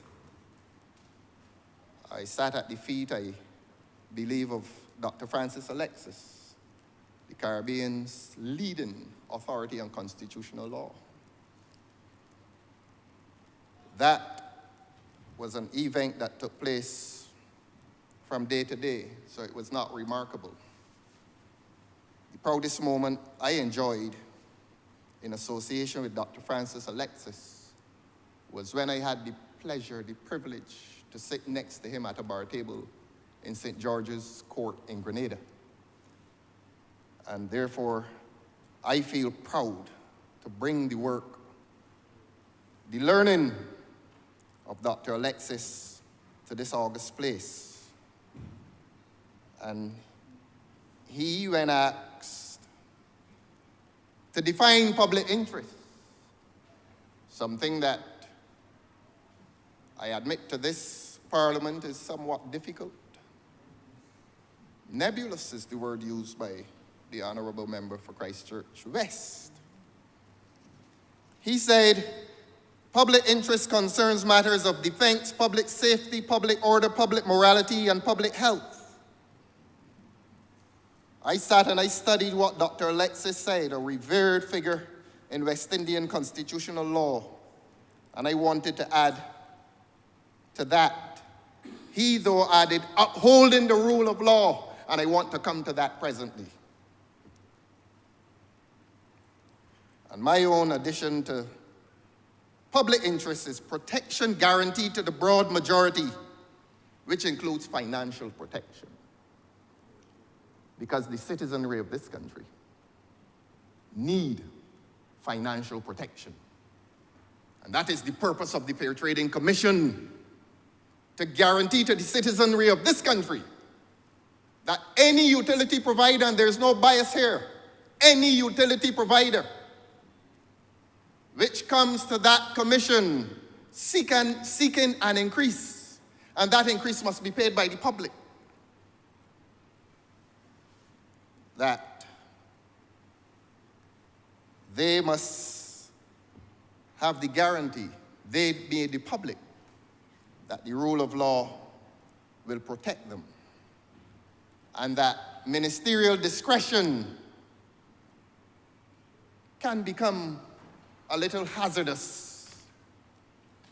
We all know, Your Honor, I believe you, people in this country believe that you are a criminal lawyer exclusively. They don't know. I have come here and quoted land law, and you have responded with knowledge and erudition. You too are a public lawyer. Let the public know that, and that is why I feel comfortable addressing these topics under your speakership. We know that discretion, and we're talking about ministerial discretion, is always at risk that it may become unfettered. Discretion is perhaps a child of power, a thing we like to have but don't like to admit it. So many people love power, but they like to disguise it in the clothing of compassion and care and all kinds of beautiful words, but power is just what it is. Power is that capacity to determine how the lives of others may proceed. And contained within that power, properly exercised, is this thing we call discretion. But there are times when discretion becomes at risk of being unfettered. And you know, Your Honor, that when it becomes unfettered, it is unlawful. And who determines the unlawfulness? The courts in this country, not this Parliament. And I heard my friend from my colleague from Christchurch East say to this Parliament today, I listened to every word, that we should not worry because the courts are always there by way of judicial review, and he's so right. You can go to the court for judicial review. What I would respond and say is that you should not legislate with a promise to the public that if you're not satisfied, you go to the court. Legislate with confidence. Legislate knowing that you are doing the right thing. And I ask my colleagues in here today if all of them are satisfied that we are doing the right thing in giving ministerial discretion to one person, supposedly, or according to the text of the amendment, where that person is empowered to do it in the public interest. Now, there are times when discretion exercised or power exercised may collide with what we call the core values of the Constitution, the core values. And where within the Constitution are those core values contained? You wouldn't open the Constitution of Barbados and see the words core values. You would not. I'm happy that my esteemed friend and colleague from Christchurch West is treating this as something of an introductory lecture on constitutional law, and I'm obliged to you. Thanks for listening. The Constitution of this country, as with all countries, does a number of things, but broadly speaking, a constitution establishes the institutions of state. That is to say, this place, the parliament, the cabinet, and the courts. I say this in here so often that it may become a cliche, but I want my colleagues to know it, to understand it, to understand where they sit in a position not only of privilege, but of power. And to admit that you have the power. We're here amending a law today that has stood for some 20 years. Let us put ourselves in a position where we can give justification to the amendment. And I appreciate my friend, he's my learned friend from Christchurch East, in attempting to give that justification. And he did it with sobriety. But let me go back to the Constitution of this country and its expression in relation to to its core values. And core values are essentially those political and moral values that surround the written word, that surround the institutions that the Constitution establishes.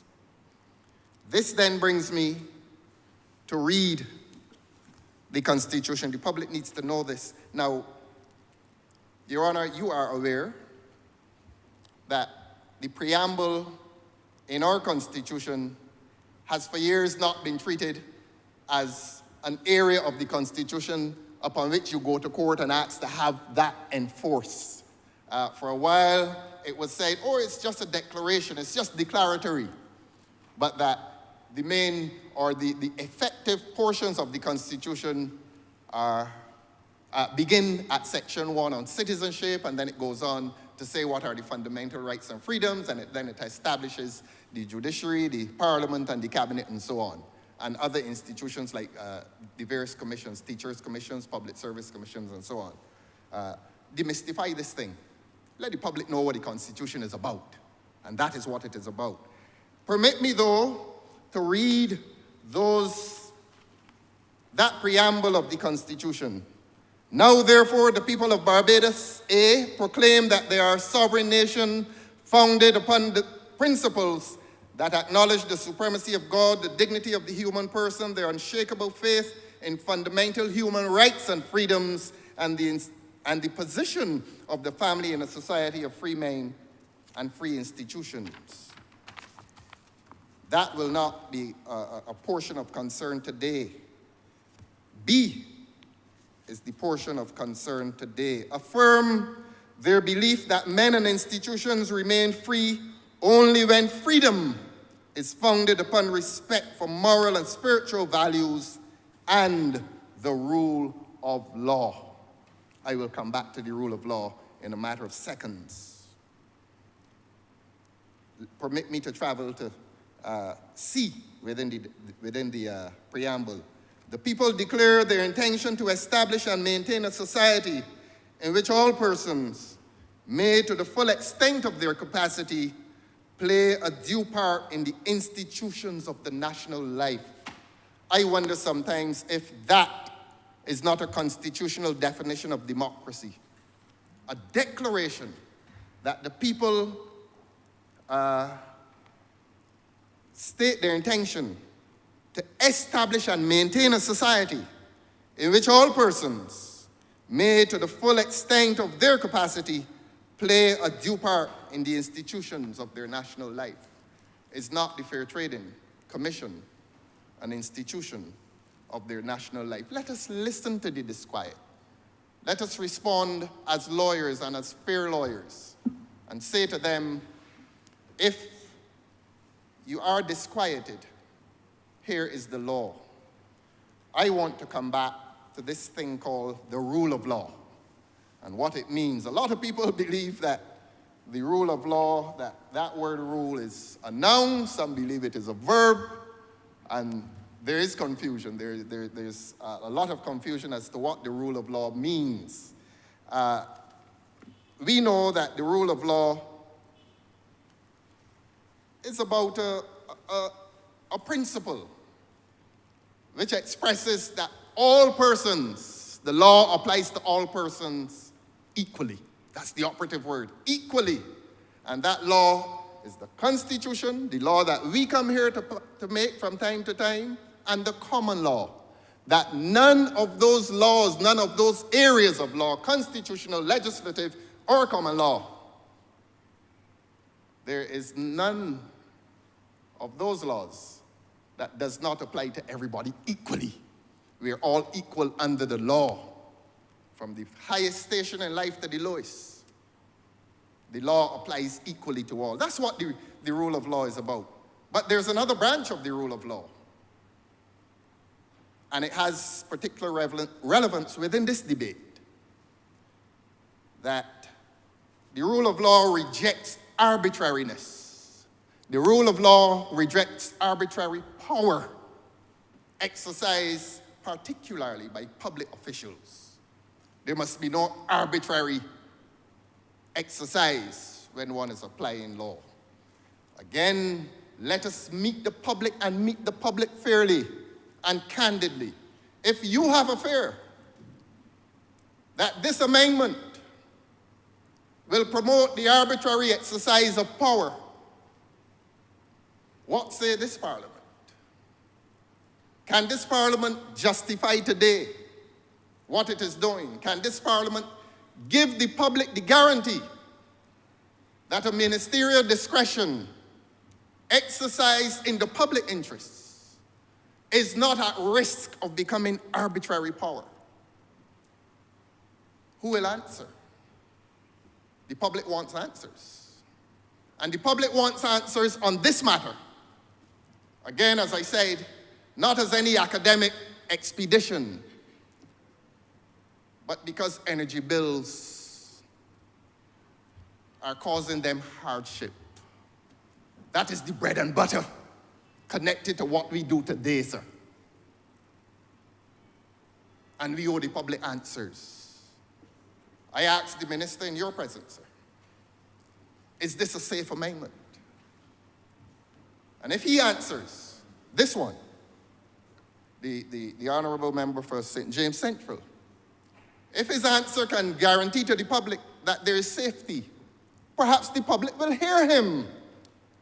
But I feel that these matters need to come into the public domain, and we need to be men and women of courage who will meet a public discourse, and not only meet it courageously, but that we will meet it honestly.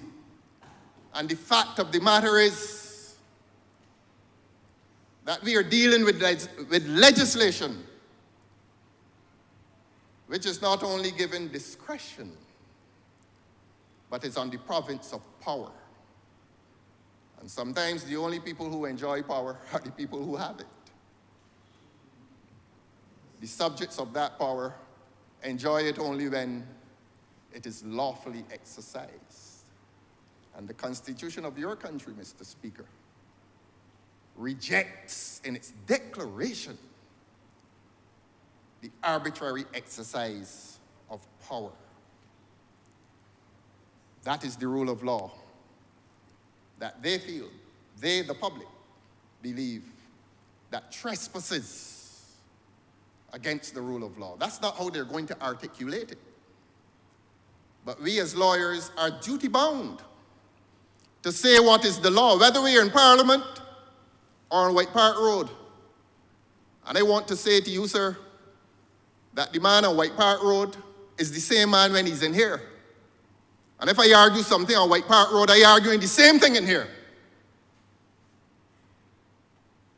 I am not given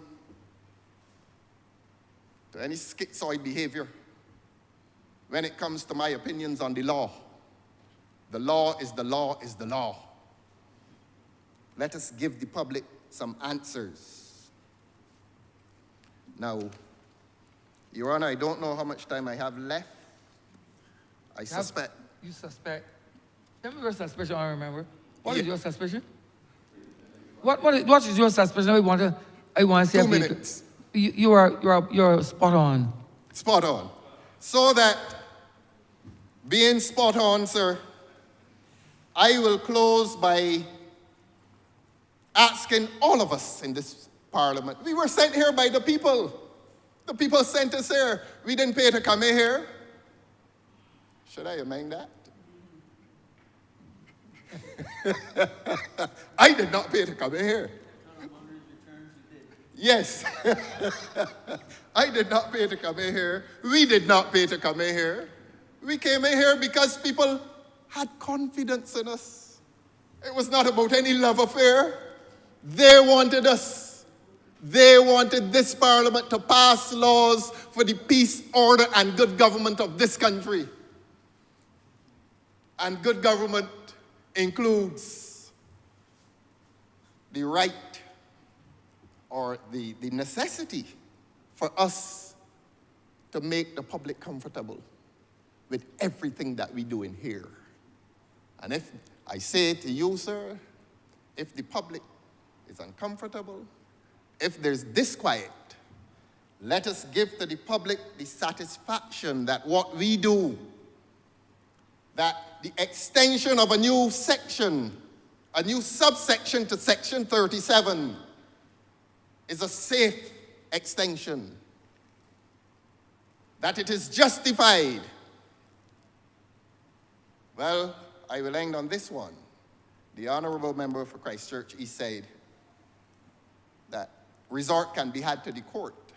He's right in that. You know the case Annis Minnick. Even a law passed that seeks to exclude the court cannot exclude the court where the person acts unlawfully. Annis Minnick versus the Foreign Compensation Commission. You are such a good lawyer, sir. I don't know why they're calling you a criminal lawyer. You're a total man, a total lawyer for all things. And so, I want to say to the public, I will join the member for Christchurch East in this one and promise to the public that if it is felt that there is any infringement against the rule of law, and if this amendment causes any erosion to the ideal of democracy that this Constitution defends, please find your way to White Park Road. We already them on that one. Find your way to White Park Road, except that we should not be passing law with the apprehension that we are doing wrong. Let us feel confident. Don't tell the public, go to White Park Road. Sir, I'm raising a point of order. I'm member for Christchurch East. The honourable member is... This is a point of elucidation that you are coming on. No, the honourable member is misleading the chamber, sir. I don't know about anybody else, but seeing as I'm the person who he's referring to most, I am not here seeking to pass any law with any apprehension that I am doing wrong at all. I made it quite clear that I thought this was in the best interest of the energy sector for the reasons that I stated. And up to now, I have not actually identified a significant point of departure between the honourable member's submissions and mine. So just for the record, I am under no apprehension that we are doing anything other than good in the passing of this amendment. Perhaps the public may now feel satisfied. Honourable Member, can you kindly wind up? Yes, I'm winding up. Perhaps the public will now feel satisfied. I'm sorry that the Honourable Member now feels a similar disquiet to what is obtaining in the public domain. You done?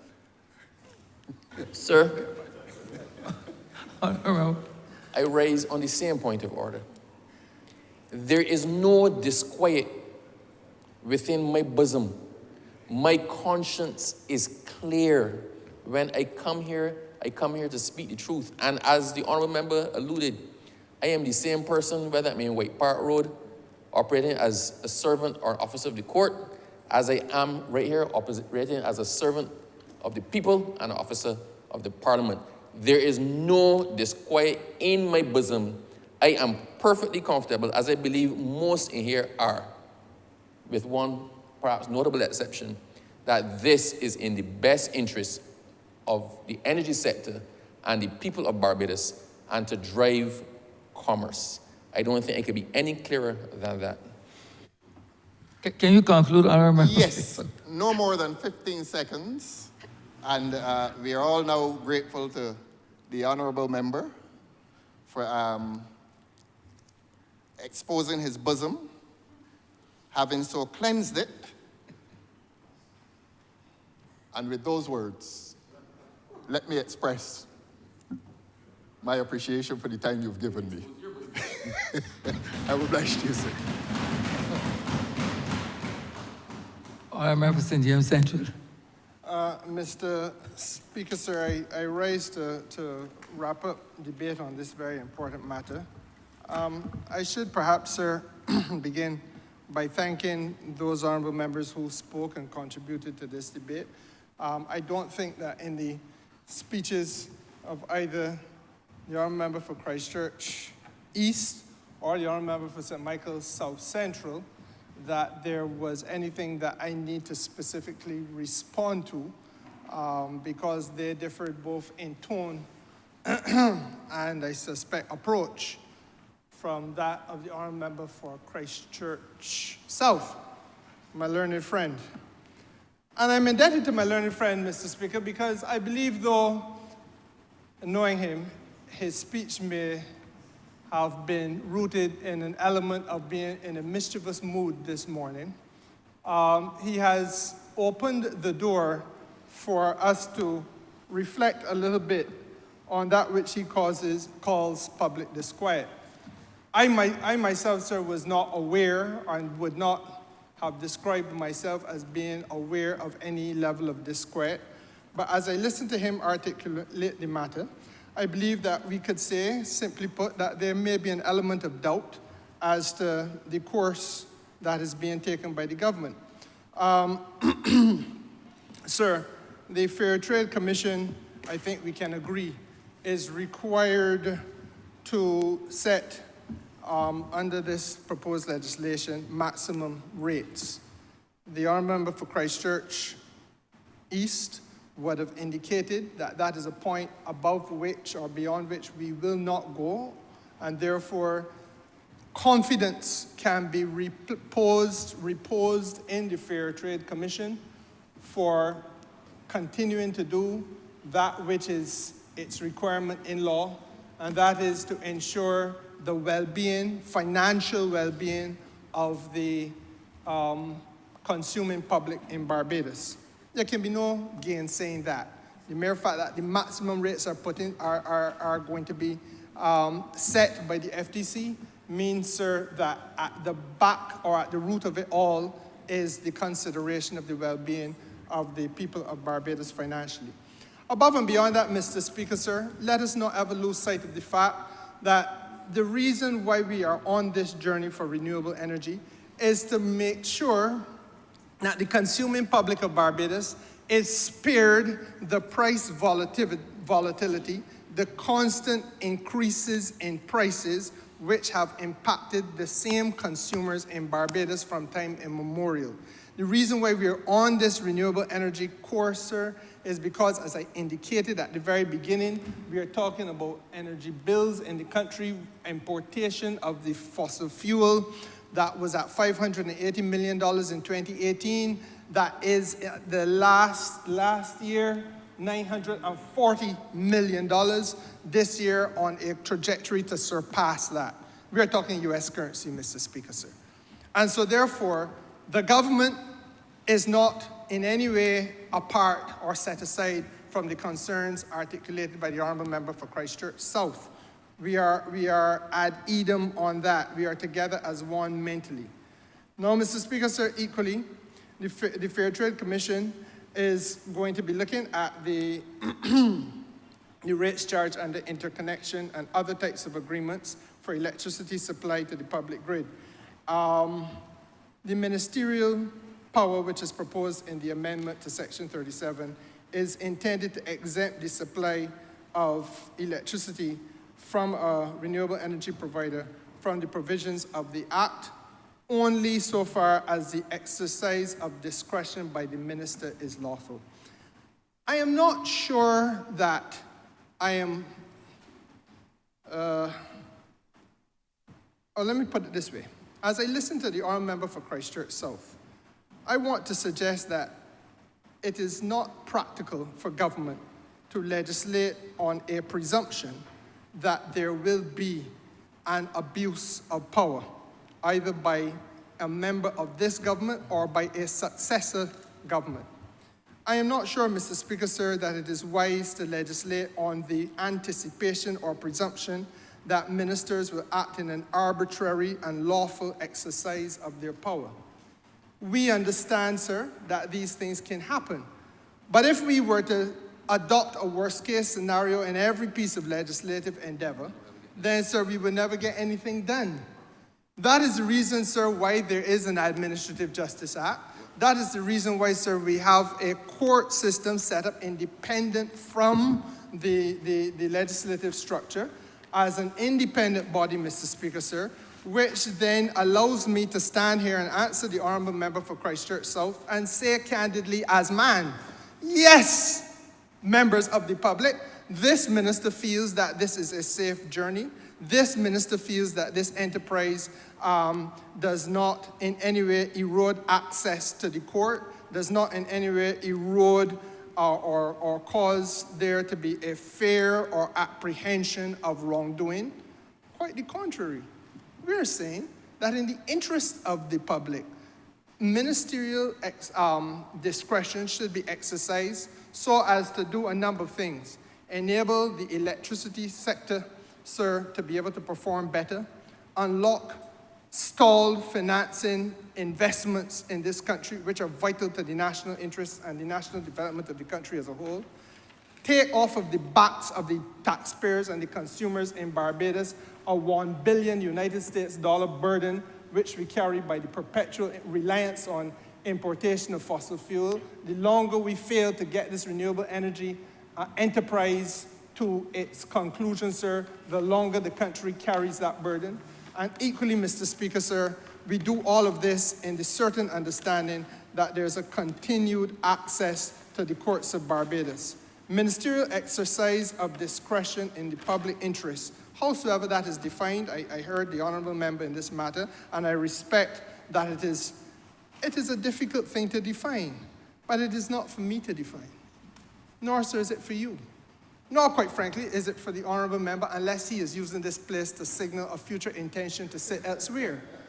It is, Mr. Speaker, sir, a matter that is at the root of that exercise which we who are called to the bar call judicial review. Correct. And as to whether the exercise of discretion adheres, sir, to administrative laws and administrative law considerations, sir, as the honourable member to my left is pointing out, there is always going to be the checks and balances. And that is what the court is there for. We are not legislating in a way to stop anybody getting to the court. There will always be an avenue for that. And, Mr. Speaker, sir, in the absence of irrelevant considerations, the law will stand. If there are irrelevant considerations taken by any minister of this government or a government to come, then the courts will determine that. And that is all that this is about. Now, if the honourable member for Christchurch South felt so fondly of me that he wanted me, sir, to be in a position to say here to the House and by extension to the country that the journey we are on is one about which the whole cabinet and the whole government, Mr. Speaker, sir, feels tremendously confident, and that this is going to give us the solution to the challenges which we have been confronted in the energy sector. And Mr. Speaker, sir, through you, I thank the honourable member for Christchurch South for allowing me to do that on behalf of the government. And sir, I ask that without further ado, this matter, sir, now be read a second time. Wait a second. The question is that this bill be read a second time. All those honourable members in favor, please say aye. Those against, please say no. Me think the ayes have it. Honourable James Central.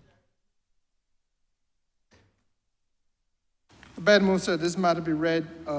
No, sir, leave the chair. Sorry, I beg, sir. Your member is still distracting me, sir. I beg to move that you do not leave the chair and the House resolve itself into committee for further consideration of this bill. The question is that the Speaker do not leave the chair and the House resolve itself into committee for further consideration of this bill. All those honourable members in favour, please say aye. Aye. Those against, please say no. Me think the ayes have it.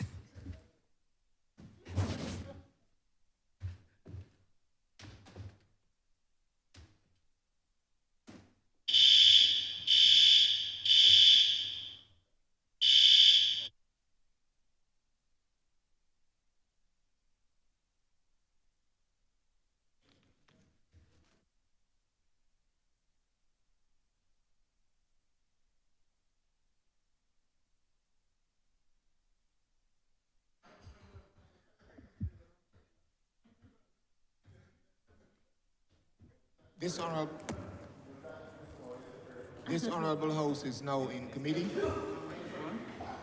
Clause 1. Mr. Chairman, I beg to move that clause 1 stand part. Make second. The question is that clause 1 stand part. All honorable members in favor, say aye. Aye. Honorable members against, please say no. Methinks the ayes have it.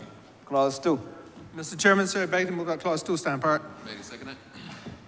Is that clause 2 stand part? All honorable members in favor, say aye. Aye. Honorable members against, say no. Methinks the ayes have it. Report. Mr. Chairman, I beg to move that you report to His Honour the Speaker the passage of one bill in committee. Make a second. The question is that I do not report to His Honour the Speaker the passing of one bill in committee. All honorable members in favor, say aye. Aye. Honorable members against, say no. Methinks the ayes have it.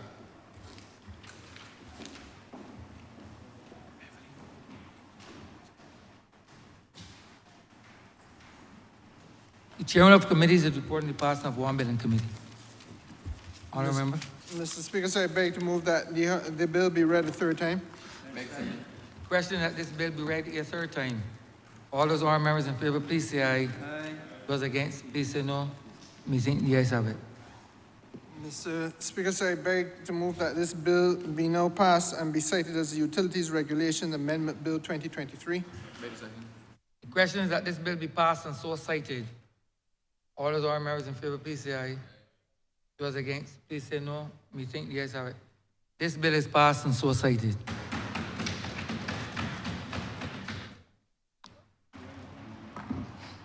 Honourable Leader, Government Business. Thank you, Mr. Speaker. I rise this afternoon simply to adjourn this session. It has been a long session indeed, not just today, sir, but I think for the entire year. I know that honourable members are quite weary and have been working exceedingly hard over the past few months to be able to complete a lot of the agenda of this administration. I want, though, to take this opportunity to thank the people who support us in this chamber and who allow us to be able to do the work in the name of the people. The clerks that are present with us constantly in this chamber at the head table, all of the ancillary staff, sir, because outside of this room, there are those in the engine room who ensure that we're able to prepare for Parliament and to allow others to appreciate what we are doing here. I want to also thank all of the other staff that support us in terms of the Royal Barbados Police Service and certainly the other security. Barbados Police Service, as well as the other security personnel who are also facilitating us while we are here, sir. All of the janitorial staff who support us as well. I would also want to thank the catering staff, sir, because they ensure that while we are delivering the people's business, that we are appropriately watered and fed. And of course, the honourable members of this chamber, I would also want to wish them as well a happy Christmas and indeed a prosperous new year. also. We have done a lot of work, sir, tremendous work in this last term, work that I know when we look back on the record of certainly this administration, I think we've slowed down a little bit in the last few months, but certainly over the course of the legislative agenda, I don't think any administration can boast of the amount of work that we have been able to put out during our tenure. As always, sir, it is important that while we are passing laws, that we are also making an impact on the people of this country. And in everything that we do, we try to ensure that that certainly happens. Of course, when it leaves this place, it is for those who have to enact to ensure that things are implemented. But certainly our intentions when we meet as a cabinet is really to add value to the lives of the people that we have been given the opportunity to come here to serve and in whose interests we work. Let us not forget though, sir, the reason for the season. I think a lot of people get caught up in sometimes the shopping, sometimes the parties and all of the other festivities, and often forget the reason why we are celebrating Christmas. It is a season for giving and sharing, and I hope that we will not lose focus on that as we go about our celebrations and festivities across our various communities over the course of the next few weeks. As we look forward to 2024, again, we do so, I think, in a period of reflection where we look at the achievements that we have been able to accomplish up until this point, but also looking and reflecting, sir, at the year ahead. I think in looking at the year ahead, for me, it has to be all about what have we not delivered on that we must do so in 2024, because there's still a number of things that we owe it to the electorate to be able to deliver on. And I think across all of government, that must be the approach, to complete the things that we have started, as Prime Minister often says, to stay the course and to ensure that we are able to deliver to the people who have certainly sent us here. So, sir, I want to wish each and every person in this place, but also across Barbados, a happy Christmas as they go about safely their journeys over the Yuletide season. We've lost a number of supporters in the last few months in particular. I think many of us thought that COVID perhaps dealt everybody a difficult blow, but we've also seen in the last few months a lot of sudden deaths, which I know at this time of the year is particularly difficult for our people, because nobody likes anything to happen quite sudden. You often like to be able to prepare for loss. But we have suffered both as a party, we've suffered as a parliament, we have suffered as a country in terms of the losses that we have seen. Sir, as Minister for Public Works, I certainly would want that we can complete a number of the projects that we have started, and I look forward certainly to a level of enthusiasm from within certainly the ministry that I have control over, to be able to now deliver on a number of the things that we've been working so hard on over the course of the last few months. We do so in the memory of Mr. Philip Tudor, who would have led the ministry as the Chief Technical Officer. And allow me to say, sir, that has not been an easy journey over the past few months, but it is certainly my hope, with the assistance of the Honourable Member for St. Andrew, that we can certainly deliver on our end of what we know we have to do certainly my ministry. And I'm sure that is the reflection. If you ask any of the other members, that there are things that they want to deliver on, so long as God gives us the strength and the tenacity to be able to continue on this journey, Mr. Speaker. I look forward to 2024. I think we have set a blazing trail in relation to the establishment of our committees, the social and the environmental and the economic committees, to be able to demonstrate as an administration that we are willing to dig a little deeper on legislation. We are willing to communicate with the public and to listen to the concerns of the general public. And I think that is particularly important, sir, in an environment where people often feel that their views are overlooked. I suspect the child justice bills, the child protection legislation, those will come in the new year. And we have obviously had a lot of activity in terms of the you know, the ability of people to contribute to those pieces of legislation. And there are plenty others you'll see on the order paper. There are plenty others that are coming for the new year. And we will continue on that vein to be able to educate and keep the public generally informed. It is also my hope, sir, that at some point I can speak in peace without the disruption of honorable colleagues as well, disrupting me on the floor.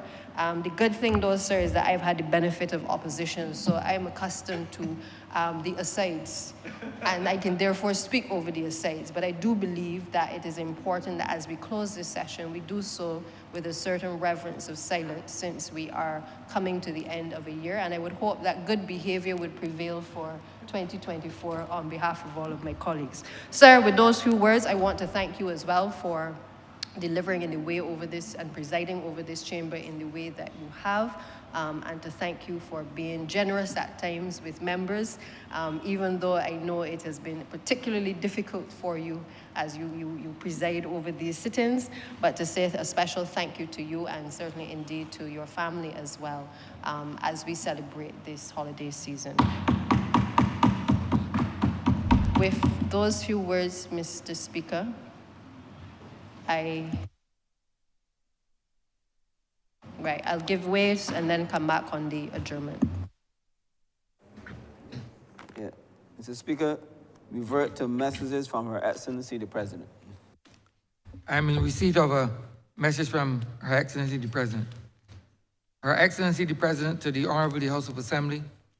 Her Excellency the President wishes to inform the Honorable the House of Assembly that she will be absent from the country during the period 21st December 2023 to 3rd January 2024 on vacation leave. Her Excellency further wishes to inform the Honorable the House of Assembly that in accordance with the provisions of Section 33 of the Constitution, the Very Reverend Dr. Jeffrey Douglas Gibson will perform the functions of the office of President for the period of Her Excellency's absence. Signed, President, State House, Barbados, 19th December 2023. Revert to go. Thank you, Mr. Speaker. And with those few words, I would therefore wish to adjourn this session for its Christmas vacation until the 23rd of January 2024 at 10 a.m. Before we adjourn, I wish to inform the chamber that the alarm went off, but the investigations were done and there's no danger. One can rest assured. I don't know if it was as a result of the tete-a-tete between various House members that caused a transpiration of heat to exude from the dishallowed chambers. But everything is cooled down now, sir. There's no cause for concern. The question is, before we adjourn, I also wish to wish all honorary members a prosperous 2024 and a rested Christmas. I also wish to thank the ancillary staff for performing so remarkably under some very strenuous and strenuous conditions. We could not have sat here for an entire year without the diligence that you have performed, especially at the clerk's table and the marshals and the ancillary staff. I wish everyone a very blessed Christmas and prosperous 2024.